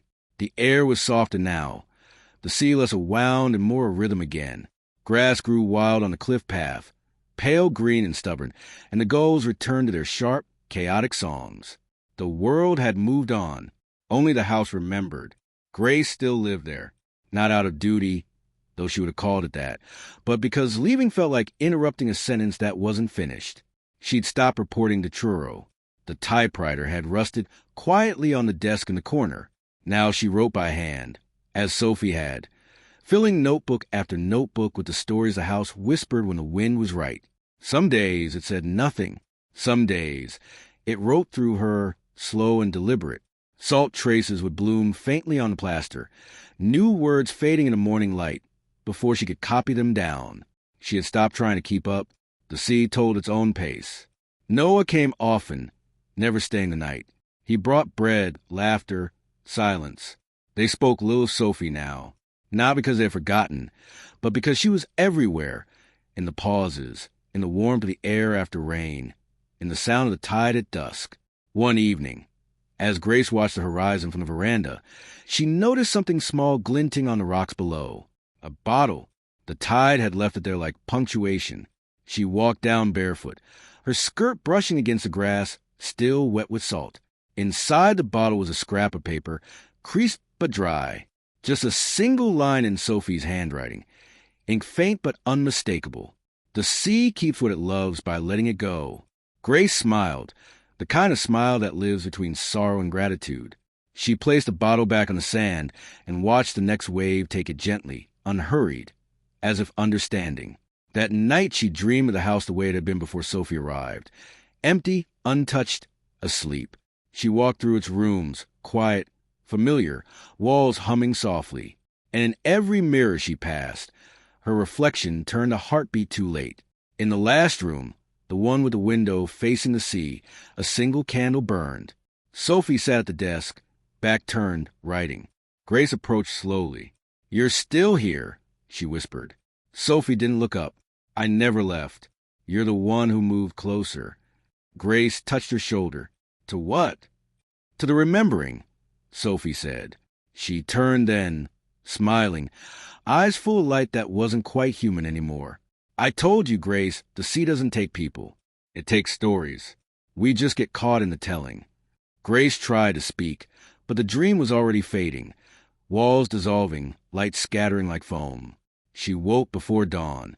The tide was out. The house was quiet but alive, breathing in the rhythm she now knew by heart.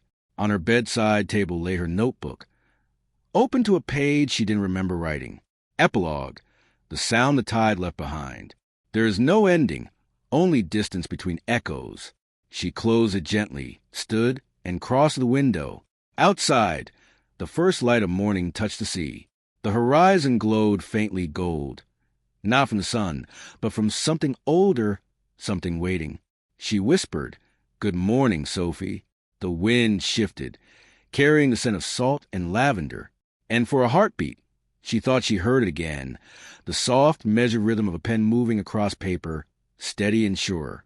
Grace smiled. Right well.